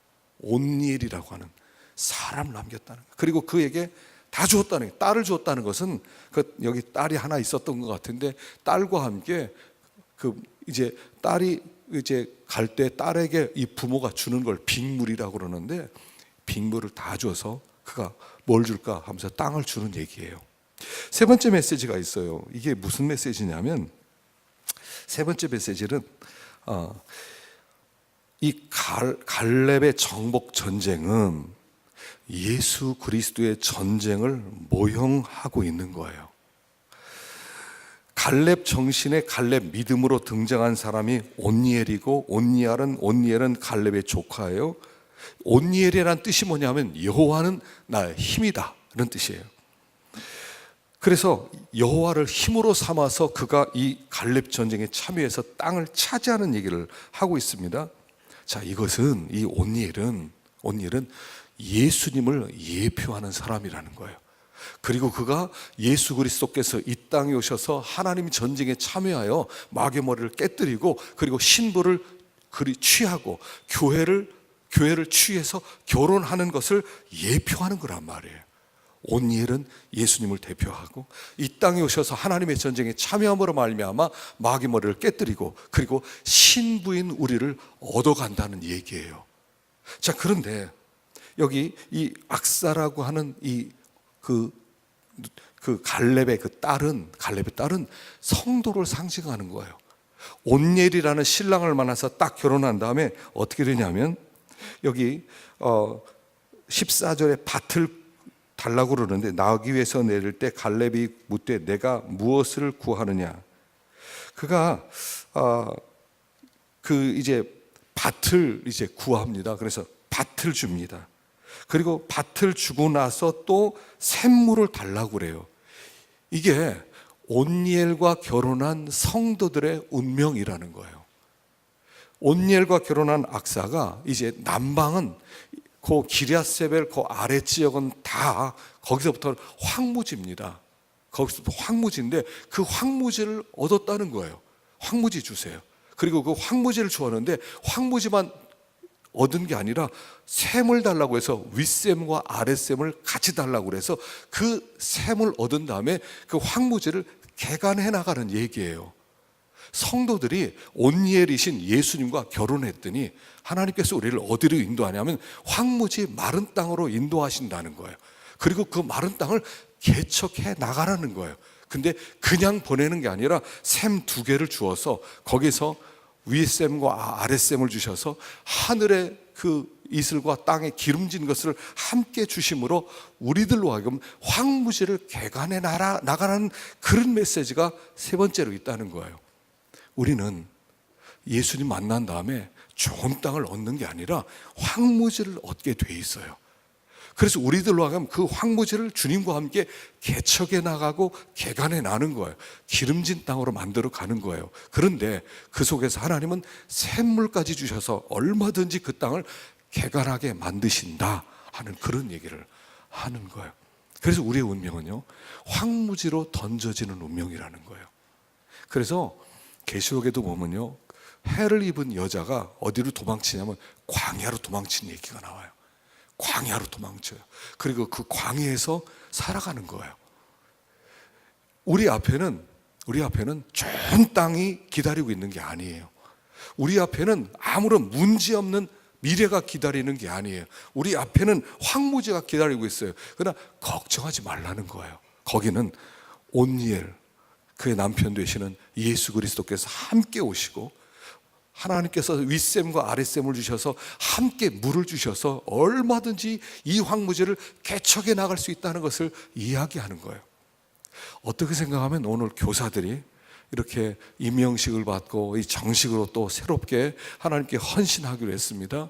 그런데 이 아이들을 교육시키고 이 아이들을 하나님의 사람으로 만드는 일은 마치 황무지에 뛰어드는 것과 똑같아요. 눈물 흘릴 일이 많을 것이고요, 아이들이 말을 안 들을 수도 있을 것입니다. 우리는 그 아이들의 마음을 개간해서 하나님을 심어주고 예수님을 심어주고 거기다 물을 주고 거기서 열매가 나기를 기다리는 사람들이라는 거예요. 그러니까 황무지에 던져졌는데 너무 쉽게 열매를 기대하지는 말라는 거예요. 그러나 분명한 것은 반드시 열매는 맺혀진다는 거예요. 하나님께서 우리를 보내시는 곳에 하나님이 샘을 주셔서 우리들로 하여금 바로 거기에서 열매 맺게 하는 거예요. 그러면 어떤 현장으로 하나님이 보내셨는지 사람마다 다 다를 겁니다. 하나님이 보내시는 현장은 달라요. 그러나 공통점이 있다면 거기는 황무지라는 거예요. 이렇게 학교를 마치고 취업을 하면 기대를 하죠. 이 직장에 가면 좋겠다. 직장에 들어가면 직장에서 정말 내가 거기서 일을 잘할 텐데, 그런다 막상 가보면 거기는 황무지일 거예요. 그래서 1년을 못 버티고 나오는 애들이 많아요. 왜 나왔냐 물어보니까 그냥 너무 힘들어서 여기 있는 사람들과 마음이 안 맞았대요. 그런 거 아니에요. 황무지로 던져져서 그런 거예요. 근데 하나님 그 황무지에서 버텨내라는 거예요. 황무지에서 씨를 심고 물을 주면서 버텨내라는 거예요. 하나님이 보내시는 거기가 선교지라는 거예요. 그리고 거기에서 주님과 함께 하나님의 은혜 속에서 충성스럽게 일을 감당하다 보면 그 황무지가 기름진 땅으로 바뀔 수 있다는 거예요. 그래서 내가 있는 곳, 거기는 황무지라는 것을 기억하라는 그런 세 번째 메시지가 이 갈렙 이야기 속에 있는 것입니다. 자, 2장으로 들어가겠습니다. 자, 1절 한번 읽어보십시다. 1절과 2절 읽어보겠습니다. 시작. 여호와의 사자가 길갈에서부터 복임으로 올라와 말하되 내가 너희를 애굽에서 올라오게 하여 내가 너희의 조상들에게 맹세한 땅으로 들어가게 하였으며 또 내가 이르기를 내가 너희와 함께 한 언약을 영원히 어기지 아니하리니 너희는 이 땅의 주민과 언약을 맺지 말며 그들의 제단을 헐라하였거늘 너희가 내 목소리를 듣지 아니하였으니 어찌하여 그리하였느냐. 여호와의 사자가 길갈에서부터 이들이 살고 있는 복임이라고 하는 땅으로 와서 책망하는 내용이 있다는 거예요. 여호와의 사자가 누구냐는 겁니다. 구약 성경에서 나오는 여호와의 사자는 거의가 다 제2위 되시는, 성삼위 제2위 되시는 예수 그리스도예요. 자, 출애굽기 3장 2절 읽어보겠습니다. 시작. 여호와의 사자가 떨기나무 가운데로부터 나오는 불꽃 안에서 그에게 나타나시니라. 그가 보니 떨기나무에 불이 붙었으나 그 떨기나무가 사라지지 아니하는지라. 이에 모세가 이르되 내가 돌이켜 가서 이 큰 광경을 보리라. 떨기나무가 어찌하여 타지 아니하는고 하니 그때 여호와께서 그가 보려고 돌이켜 오는 것을 보신지라. 자, 모세를 부르실 때 떨기나무 가운데서 여호와의 사자가 나타났어요. 그래서 2절에 보면 여호와의 사자가 떨기나무 가운데서부터 그에게 나타났다. 근데 4절에 보니까 여호와께서 그가 보려고 돌이켜오는 것을 보신지라. 2절에서는 여호와의 사자라고 하고요, 4절에서는 여호와라고 얘기해요. 그럼 이분이 누구겠냐는 거예요. 여호와의 사자이면서 여호와라고 불리울 수 있는 그분은 제2위 되신 예수님밖에 없다는 거죠. 이렇게 계속 이제 여호와의 사자가 또 계속 나오게 됩니다. 사사기에서도. 그래서 이 구약 시대 여호와의 사자가 굉장히 활발하게 활동을 하셨다는 거예요. 예수님이 그냥 천국에 계시다가 놀다가 그냥 동정녀 마리아의 뱃속에서 이렇게 나온 게 아니라 이미 구약 시대에 그분이 계속 오셔서 백성들을 가르치시고 그들을 격려해 주시고 그들을 책망도 하시고 그들과 함께 힘도 주시면서 그 역사를 계속 해나가셨다는 거예요. 구약에도 예수님께서 역사하셨다는 것을 얘기해요. 그리고 그분은 구약 시대나 또 이 땅에 오셨을 그 시대나 그리고 지금도 그분은 계속적으로 우리와 함께 하신다는 것을 보여주는 거예요. 구약 시대만 나타난 게 아니라 제자들과만 함께 있었던 것 같지만 이 시대도 그분의 영이신 성령을 보내셔서 우리와 함께 계속 하나님의 그 같은 사역을 똑같이 행하고 있다는 것을 보여주는 거예요. 그래서 여기 구약에 나타난 여호와의 사자를 통해서 우리에게 이런 힘을 실어주는 겁니다. 너희들은 혼자가 아니야. 내가 내 백성 사사시대 그렇게 괴로움 당하고 그렇게 하나님을 섬기고 그렇게 그 백성들 어떤 때는 책망도 하고 함께하고 그 모든 일들을 난 그들을 보고 있었고 또 그들 가운데 찾아온 것처럼 나도 지금 이 시대 너희들 가운데 언제든 찾아올 수 있어. 어디든 찾아가서 너희와 함께 이 사역을 할 수가 있어라고 우리에게 말씀해 주신다는 거예요. 혼자라고 생각하지 말라는 거예요. 나는 혼자 합니다. 나는 혼자 일을 합니다. 난 너무 힘듭니다. 난 너무 외롭습니다. 하지 말라는 거예요. 그분이 함께 하시는데 결코 그분이 우리를 떠나지 아니한다고 요한복음에 약속하지 않았습니까? 내가 결코 너희를 버리지 아니하리라, 결코 너희를 떠나지 아니하리라 말씀하셨다면 그분은 찾아오시는 분이라는 것을 여기에서 우리에게 가르쳐 주는 것이에요. 그런데 그분이 어디서 왔냐면 길갈에서부터 왔다는 거예요. 길갈. 이 길갈이라는 곳은 어떤 곳이냐면요, 여리고성 가기 바로 전에 있는 아주 작은 도시예요. 여기는 요단강을 건너자마자 바로 만나는 첫 번째 도시가 길갈이고요, 거기 바로 앞에 있는 도시가 여리고예요. 이 길갈에서는 그들이 요단을 건너서 그리고 각 지파마다 돌 하나를 바닷속에서 가져와서 돌 12개를 세우는 곳이에요. 그리고 나서 거기에서 이제 만나가 그쳤고요, 그리고 그 땅에서 할례를 받았던 땅이에요. 거기가 길갈이에요. 길갈이라고 하는 것은 이스라엘 백성이 가나안 땅에 존재하는 이유, 쉽게 가면 베이스 캠프예요. 베이스 캠프처럼 그들은 항상 여호수아는 전쟁하러 갔다가 길갈로 돌아오고 이 길갈을 항상 자기의 베이스 캠프로 삼았어요. 여기에 자기의 주 진지가 그 사령관 건물이 거기 있었단 말입니다. 그래서 이스라엘 백성은 길갈에서 자기들 정체성을 찾는 거예요. 그들은 어떤 사람들이냐면 할례를 거기서 받아서 우리는 하나님의 백성이라는 것, 우리는 하늘에서 만나가 끊어지면서 여전히 하나님의 은혜와 하나님의 도우심으로 사는 백성이라는 것, 언약 백성이라는 것을 가르쳐줬던 바로 그 땅이 길갈이에요. 거기에서부터 여호와의 사자가 왔다는 거예요. 그러니까 이스라엘 백성은 거기에서 정체성을 잃어버렸다는 거예요. 우리가 누구냐? 가나안 땅에 살아가면서 우리가 하나님의 언약 백성이라는 것을 잊어버리고 그냥 여기 들어왔으니까 빨리 정착하고 저들과 함께 친구 맺고 서로 싸우지 말고 사이좋게 지내자 하는 그것을 보고 예수 그리스도께서 답답해서 길갈로부터 찾아오면서 너희들이 누군 줄 아느냐? 너희들은 언약 백성이야. 너희들에게는 하나님의 언약이 있어. 하나님의 언약이라는 것은 내가 너희의 하나님 노릇 해주겠다는 거거든요. 내가 너희를 선택해서 내가 너희의 하나님 노릇 해주겠다. 이후로는 너희들 이 세상에 어떤 사람과도 언약 맺지 마라. 언약을 맺는 이유는 도움을 받겠다는 건데 너희들은 내 도움 하나면 충분한 언약 백성이야를 선포하는 거예요. 그게 길갈이에요. 그들이 그냥 이 가나안 땅에 살면서 정체성을 잊어버리고 가나안 사람과 이제 우리 조약을 맺자, 언약을 맺어서 그들과 서로 싸우지 않기로 하자, 그리고 그들과 사이좋게 지내자, 서로 결혼하면서 서로 도와가면서 살자, 그 평화를 누리자 했을 때 아니, 너희들은 그들과 언약 맺을 필요 없어. 너희들은 내 언약만 기억하면 돼 라고 얘기하는 거예요. 우리가 하나님의 언약 백성이라는 것을 잊어버리면 자꾸 도움을 청하기도 있어요. 누구나 도와줄 사람 없을까? 자꾸요 주변을 돌아보면서 도와줄 사람을 찾아요. 나 좀 도와줘. 나 좀 어려워. 나 힘들어. 나 좀 도와줘. 도움을 청할 사람을 찾는 거예요. 근데 하나님은 그럴 필요 없대요. 얘들아, 너희들은 내 언약 하나면 좋게. 내 언약 하나면 좋게. 너희들은 내 도움이면 충분해. 너희들은 다른 것이 필요하지 않아.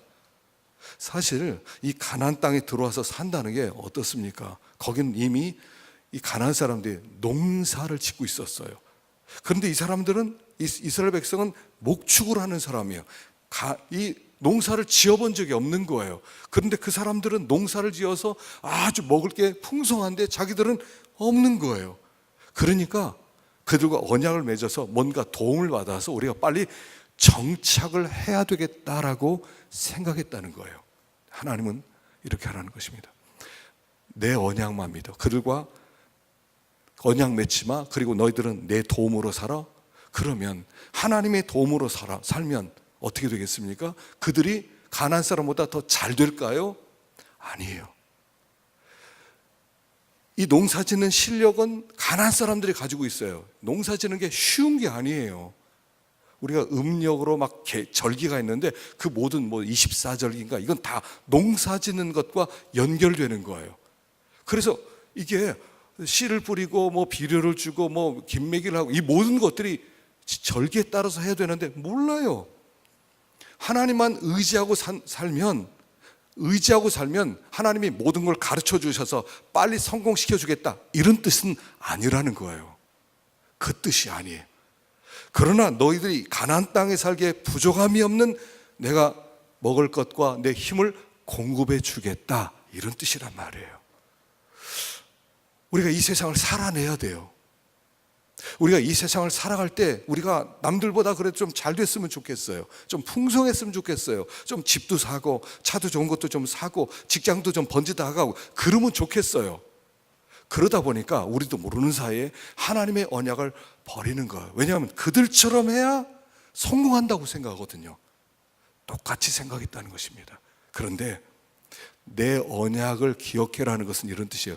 여기에서 빨리 성공할 생각을 하지 말라는 거예요. 이게 안 맞아요. 우리 생각이 안 맞아요. 빨리 정착해서 빨리 여기서 우리가 돈을 벌고 빨리 집도 사고 빨리 차도 사고 빨리 자녀도 키우고 그랬는데 하나님이 그렇게 빨리 가지 말라는 거예요. 너희들은 그러나 언약 백성이라는 것을 기억하고 너희가 내 백성으로 정체성을 가지고 살아가라 하는 그 얘기를 하기 위해서 여기 찾아왔어요. 자, 그런데 이제 여기 그들을 그렇게 얘기했을 때 그들이 이제 울었습니다. 자, 3절부터 보십시다. 3절부터 읽어봅시다. 시작. 그러므로 내가 또 말하기를 내가 그들을 너희 앞에서 쫓아내지 아니하리니 그들이 너희 옆구리에 가시가 될 것이며 그들의 신들이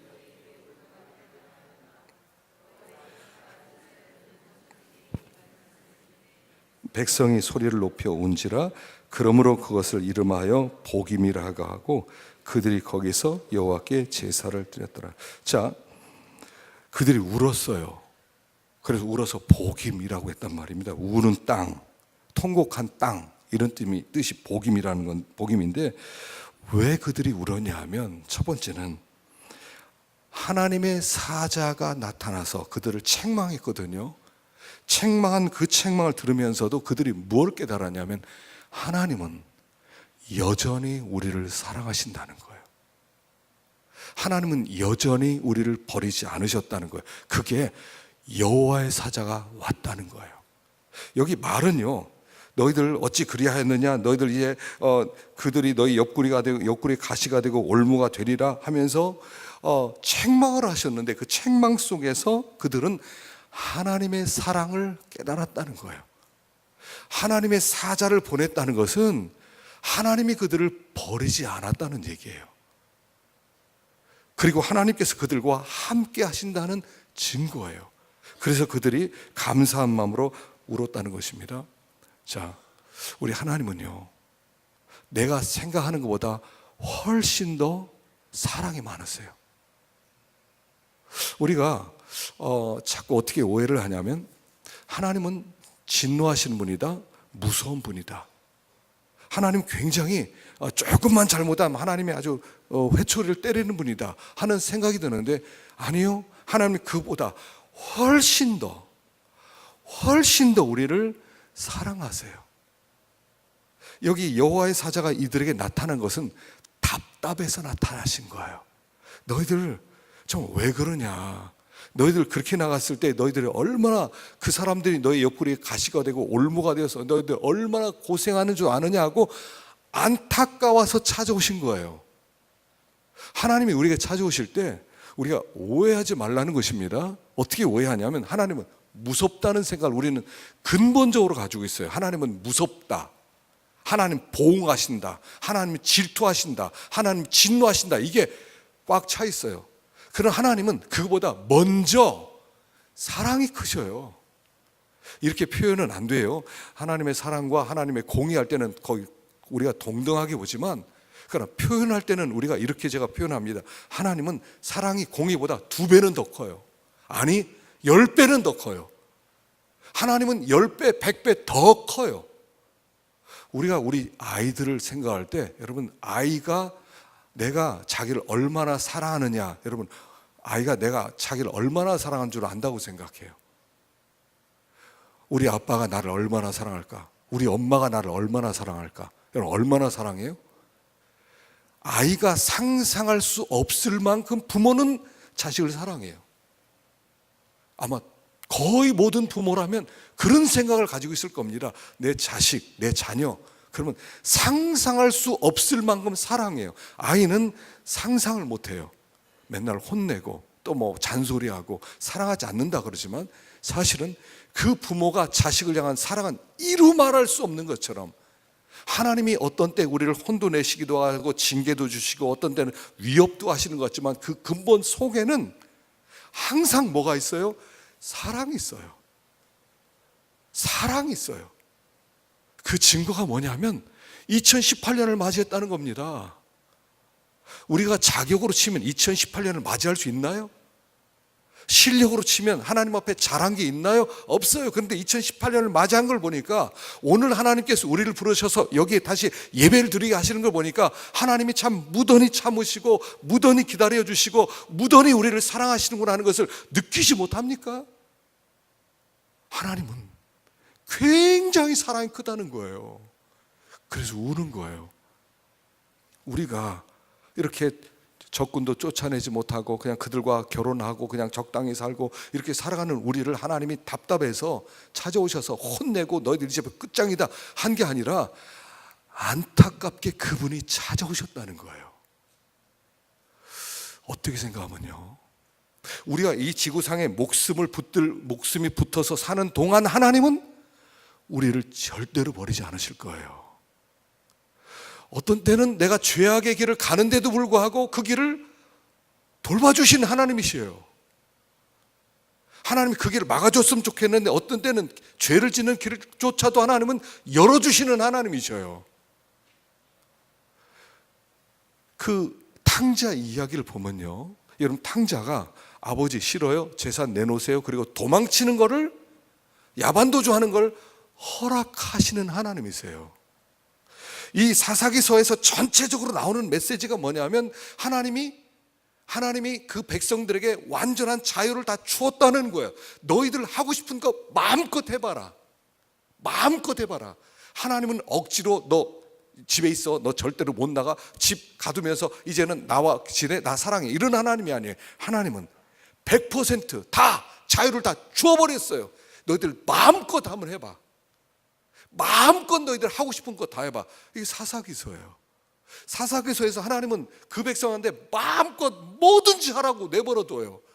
얼만큼 많이 떠나요. 그래서 또 안 되면 또 부르짖고 또 사사 죽으면 또 하나님 떠났다가 또 적군 있으면 또 부르짖고 그럴 때마다 하나님은 계속해서 사사를 끊임없이 보내주세요. 그리고 하나를 찾으시는 거예요.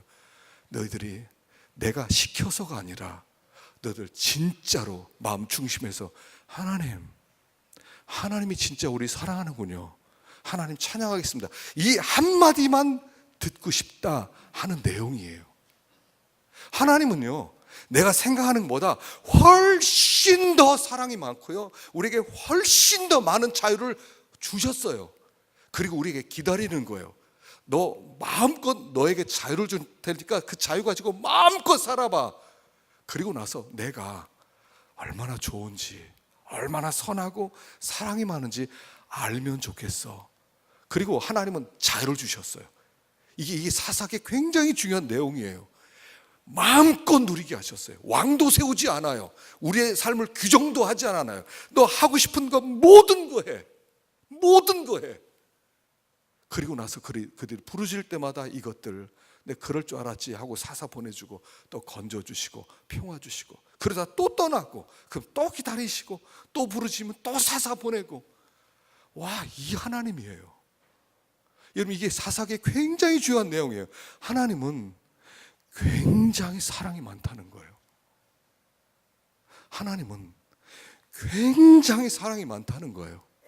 그래서 우리들로 하여금 영광의 찬송이 되게 하려는 목적을 가지고 이 역사를 이끌어가고 있어요.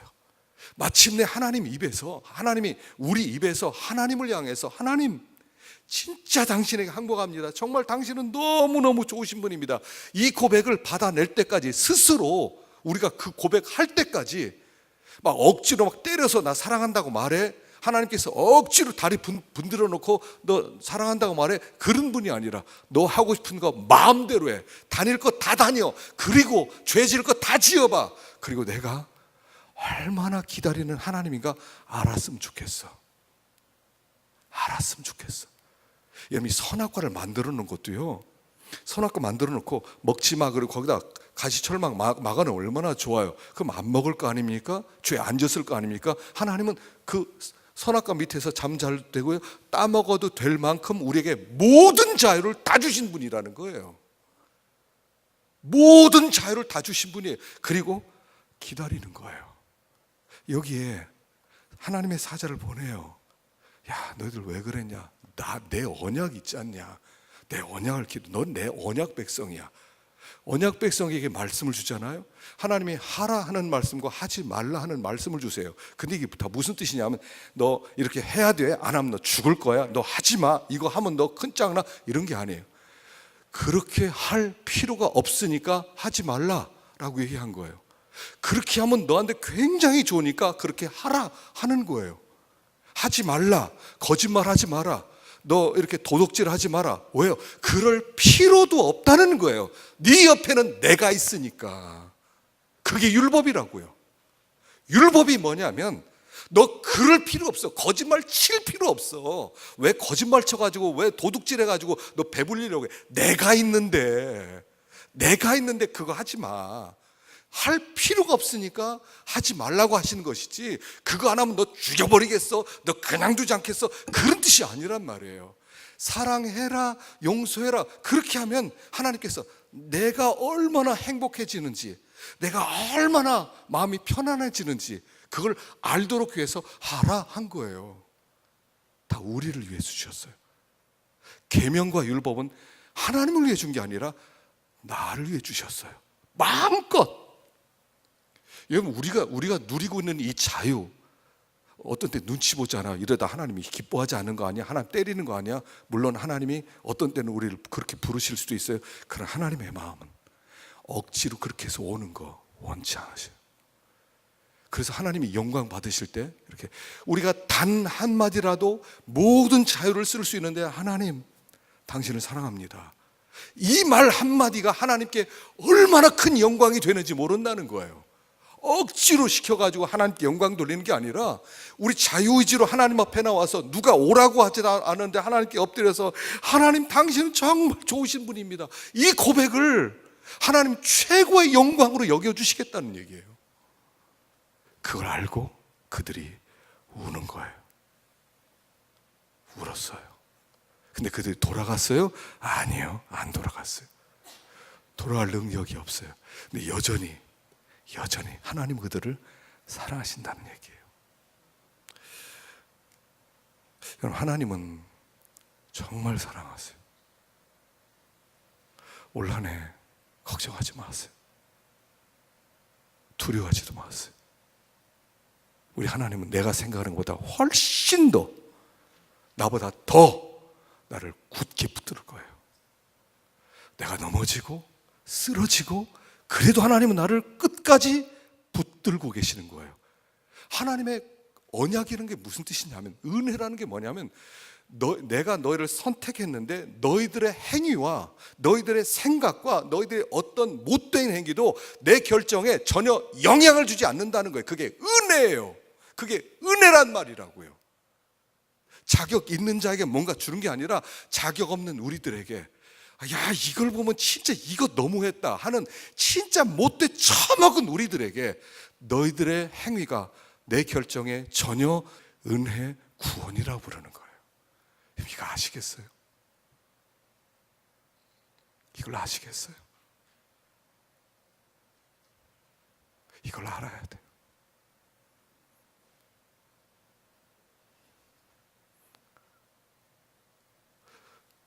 표현할 수 없는, 상상을 초월하는 하나님의 은혜예요. 그 은혜예요. 하나님 우리에게 계속 짐만 져주는 분이 아니란 말이에요. 이거 하면 내가 너 기뻐해? 저 안 하면 내가 기뻐하잖아. 하나님 그렇게 조건을 붙이는 분이 아니에요. 그분은 그렇게 좁은 분이 아니에요.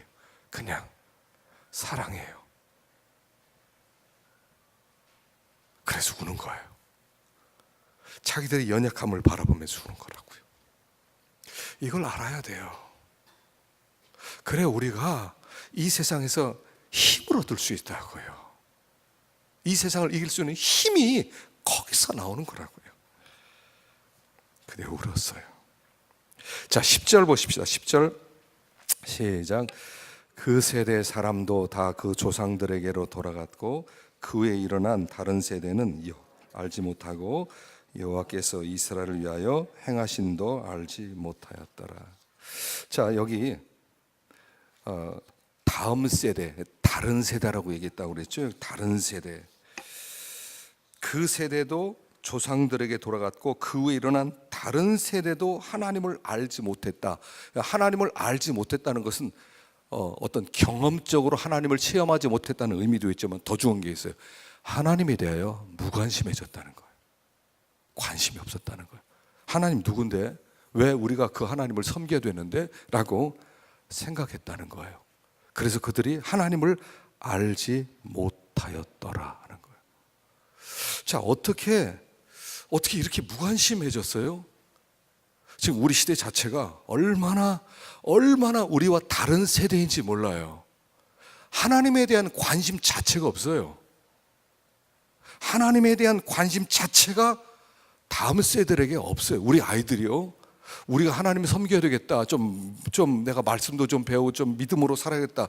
걔네들은 관심이 없어요. 왜 그렇게 살아야 되는지 관심이 없어요. 영적 무관심. 이 영적 무관심이 어디서 왔냐는 거죠. 제일 먼저 영적 무관심이 이렇게 시작됩니다. 우리가 현실에 너무 안주하는 의식을 가지고 있어요. 현실 안주 의식.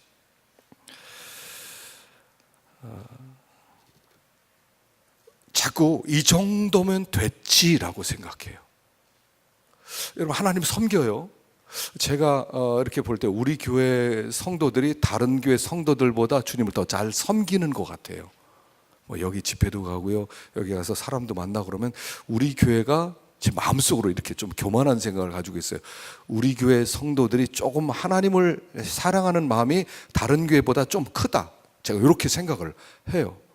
물론 훨씬 더 지난번에 수원 영락교회 집회를 했는데 거기는 얼마나 탁월하게 하나님을 섬기는지 우리 교회는 교인들을 갖다 대지를 못하겠더라고요. 목사님하고 대화하다 보니까 우리 교인들 얘기를 못할 만큼 얼마나 헌신적인지 몰라요. 그런 교회가 거의 없었는데 그런 교회 빼놓고 우리 교회는 좀 낫다는 마음이 있어요. 근데 하나님은 이렇게 생각해요. 아니 그거 아니야. 우리 자꾸 현실 이 정도 하나님을 섬기면 되잖아요. 하나님 이 정도로 들어와서 이렇게 점령해서 이렇게 하나님께 예배를 드리고 한 이 정도만 헌신하면 되지 않아요. 근데 하나님은 아니 그거 가지고 안 돼 라고 말씀한다는 거예요. 사사기에서 계속 그 얘기예요. 사사기에서 이스라엘 백성 계속 안주하고 싶은 거예요. 막 하나님께 부르짖고 그렇다 하나님이 사사 보내면 하나님이 섬기면서 평화에 있다가 사사 죽으면 또 하나님을 떠나요. 왜 그러냐면 안주하고 싶어요. 여기에서 하나님 이 정도면 되지 않았어요? 신앙생활 항상 이거 있지 않습니까? 하나님 제가 이 정도 하나님이 섬기면 되는 거 아니에요? 근데 이 정도로 내가 헌신하고 있어요. 이 정도로 일하고 있어요. 하나님 이 정도면 됐잖아요 라고 우리가 하나님께 이렇게 눈치 보면서 내놓을 때가 있을 때 하나님은 뭐라고 하세요? 아니 그거 이상. 왜냐하면 하나님이 우리를 어떻게 만들었느냐는 거예요. 자, 여기 읽어보겠습니다. 이사야 42장 8절 읽어봅시다. 시작. 나는 여호와이니 이는 내 이름이라. 나는 내 영광을 다른 자에게 내 찬송을 우상에게 주지 아니하리라. 이게 무슨 말이냐면 이거 이런 뜻이에요. 내 영광을 다른 자에게 내 찬송을 우상에게 안 줄 거야. 나는 여호와야. 난 여호와. 하나님이 우리를 창조했는데 어느 정도로 창조했냐면 사람은 이렇게 조금 잘 만들어 놓은 존재가 아니라는 거예요. 하나님의 영광을 걸고 하나님의 이름을 걸고 우리를 만들어 놨다는 거예요. 우리를 창조하는데 하나님 명예를 걸고 내가 가진 모든 능력과 모든 지혜와 모든 실력을 다 동원해서 내가 너희를 만들었어. 근데 우리는 하나님이 우리를 그렇게 어마어마하게 잘 만들어놨는데 하나님 그냥 저는 이 정도로 살아갈게요. 근데 하나님이 아니 너희는 그 정도가 아니야.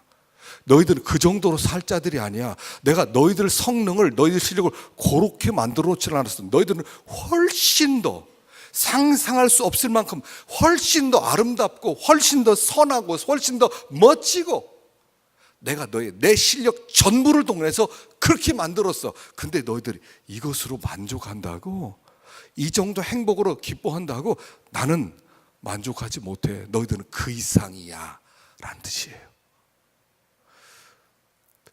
독일 차 중에 포르쉐라고 있어요.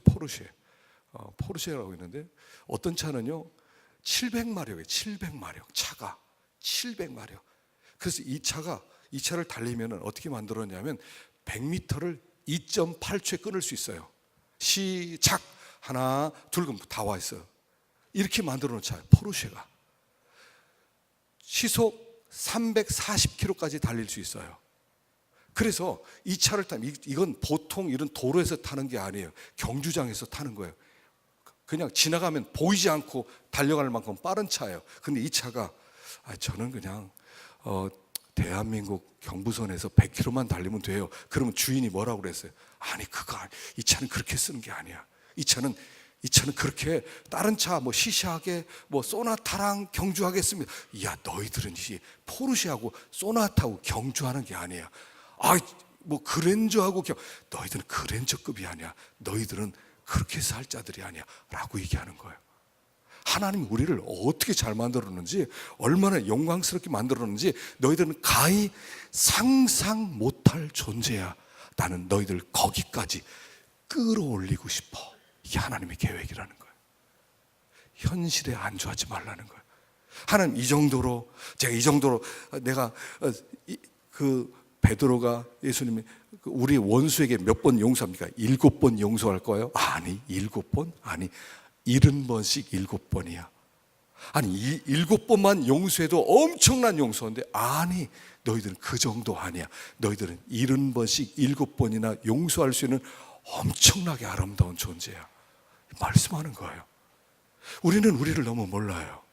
우리 하나님이 우리 속에 만들어 놓은 그 잠재력과 신의 성품이 어느 정도인지를 우리는 가히 측량을 못해요.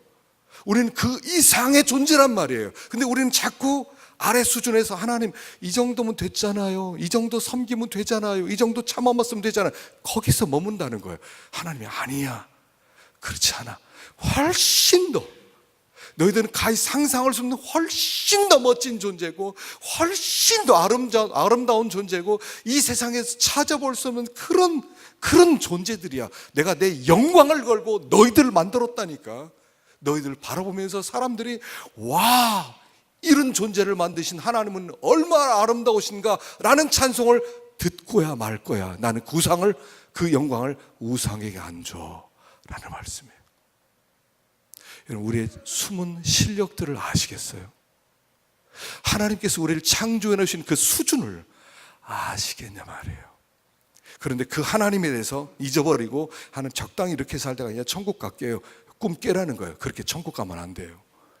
하나님의 영광의 찬송이 되는 그 자리까지 가서 와 하나님 같아. 와 하나님 같아. 너무 아름다워 하는 거기까지 올라가라는 거예요. 그래서 안주하지 말라는 거예요. 하나님 그래서 원수를 보내는 거예요. 너희들이 이런 존재 정도가 아니야. 생각해 보세요. 300명이 13만 명과 싸우더라도 그냥 다 쓸어버릴 수 있는 그런 실력이 우리 안에 다 있다는 거예요. 우리가 우리를 몰라서 그러지. 우리가 얼마나 망가졌는지 하나님께서 창조한 그 최초의 창조주의 창조한 첫사람을 못 봐서 그렇지. 그래서 그 첫사람을 보여주기 위해서 예수님을 보내주신 것이고요. 예수님을 보면 하나님의 창조가 얼마나 아름다운지를 예수님을 통해 보여주셨던 것처럼 우리가 그런 존재라는 것을 가르쳐 주는 거예요. 그래서 우리가 다음 세대 교육을 이렇게 시켜야 됩니다. 제가 여기다가 이게 존 웨슬리의 어머니 수잔나가 아이를 길렀잖아요. 19을 낳았어요. 19. 그 중에 9이 죽었어요. 2살 안 되기 전에 9이 죽었고요. 10명을 길러내요. 3녀 7남, 딸 세대, 아들 7을 길러냈어요. 그 중에 둘, 존 웨슬리와 찰스 웨슬리가 나와요. 존 웨슬리라고 하는 사람은 여러분 어느 정도냐면 프랑스 대혁명이 일어났죠. 피의 전쟁이었어요. 이 피의 혁명이었습니다. 어마어마하게 많은 사람 죽여, 왕도 죽여버려요. 그런데 영국은 똑같은 제도가 넘어가는데 혁명이 일어나지 않아요. 그 뒤에는 존 웨슬리가 있었어요. 존 웨슬리의 영적 혁명 때문에 프랑스 대혁명 같은 굉장한 격변기를 보내지 않고도 스무스하게 다음 세대로 넘어갈 수 있었던 것은 수잔나가 그 뒤에서 어머니가 아이를 이렇게 길렀기 때문에 그래요. 그래서 28가지 수잔나의 28가지 교육이 있는데 워낙 유명한 얘기인데 제가 이렇게 기록만 했습니다. 한 번씩 읽어보십시다. 자, 첫 번째 시작. 언제나 규칙적인 방법에 따라 생활하게 했다. 두 번째 시작. 생후 2년이 지나면 회초리가 두려운 것을 알게 하여 잘못을 저지르지 않겠다. 세 번째, 회초리로 매를 맞을 때는 소리내어 울지 못하겠다. 네 번째, 하루 세 끼 외에 일체 간식을 주지 않았다. 다섯 번째, 성결하고 행복한 성품을 만들어주기 위해 가능한 한 어려서 악한 의지를 파괴하고 나쁜 성격을 고쳐주려고 했다. 여섯 번째, 말을 배우게 되면 곧 주의 기도를 가르쳐 잠잘 때와 깰 때에 외우게 했다. 일곱 번째, 말을 배우게 되면 성경 요절과 교리 문답을 외우게 했다. 여덟 번째, 주일을 다른 날과 구별하여 성수하도록 했다. 19번째, 가족 기회에 반드시 참여하도록 했다. 10번째, 일찍 자고 일찍 일어나게 했다. 11번째, 어디서든지 경어를 쓰고 속된 말을 못하도록 했으며 하녀에게도 경어를 사용하도록 했다. 12번째, 하나님의 이름을 헛되이 부르거나 저주와 맹세와 무리한 말을 일절 금했다. 13번째, 큰 소리로 떠들거나 노래하는 것을 금했다. 14번째, 매일 가정학교의 6시간 학습에 충실하도록 했다. 15번째, 화재 사건 후부터는 조석으로 시편을 읽고 시편송을 부르게 했다. 16번째, 잘못한 것을 정직하게 고백하면 용서했다. 17번째, 특별히 거짓말한 것을 용서치 않았으며 엄하게 다스렸다. 18번째, 잘못한 언행에 대하여는 결코 그냥 지나치지 않았다. 19번째, 같은 잘못에 대하여 2번 이상 책망하거나 매맞는 일은 없었다. 20번째, 순종한 일에 대하여는 언제나 칭찬하고 때때로 상을 주었다. 21번째, 일단 순종을 했으면 성공을 못했어도 따뜻하게 인정하고 다음부터는 성공할 수 있는 방법을 가르쳐 주었다. 22번째, 각자의 소유물에 대한 권리는 반드시 보호되고 아무리 작은 소유라도 남의 것을 침해서는 안 되었다. 23번째, 약속은 반드시 지키겠다. 24번째, 남에게 한 번 준 것은 다시 달라고 요구하지 못하게 했다. 25번째, 아무도 그를 잃기까지는 일을 시키지 않았다. 26번째, 자녀를 다룰 때 엄격함과 느슨함을 균형 있게 사용했다. 27번째, 사춘기에 들어서면 유격적 사랑을 피하도록 가르쳤다. 28번째, 매주 1회 한두 시간 동안 한 명씩 만나 상담하였다. 그러니까 무슨 얘기냐면 이 수잔나가 10명의 자녀를 학교처럼 자기가 풀타임 잡처럼 아이들을 그렇게 규칙을 가지고 길러냈다는 얘기를 하는 거예요. 그리고 그들을 기르기 위해서 잘 기르는 것을 자기의 사명으로 생각했다는 거예요. 그리고 이 아이들을 위해서 여기 나오지는 않았지만 매일 기도했어요. 치마를 뒤집어 쓰고, 그 앞치마 있잖아요, 그걸 뒤집어 쓰고 항상 자녀를 위해서 기도했다는 거예요. 우리는 자녀 다음 세대를 기르는데 별로 그 마음을 안 써요. 그냥 잘 되겠지, 그냥 잘하고 있겠지, 그런 정도 가지고는 안 된다는 거예요. 우리가 살아가는 이 시대 자체가 너무 악해서 아이들을 그냥 놓기 시작하면요, 내 손 떠나는 건 시간 문제고요, 다른 세대가 되어 가는 거예요. 그래서 결국 이 사사기의 그 수많은 고통, 아이들을 교육시키지 않으면 아이들이 스스로 고통을 당하도록 버려두는 것과 똑같은 거예요. 주님께서 그 사람들이 너희 옆구리에 가시가 되고, 여기 사실 원래 그 단어에는요, 그 원문으로 보면 가시라는 단어가 없어요. 그 이방인들이 너희 가나안 사람들이 너의 옆구리가 되고 이렇게 나와요. 그리고 올무가 되리라, 그걸 가시라는 말을 붙였거든요. 근데 사실은 가시라는 말이 없어요. 그 다른 말로 하면 엄밀하게 이런 뜻이에요. 옆구리가 된다는 것은 너의 부인이 된다는 얘기예요.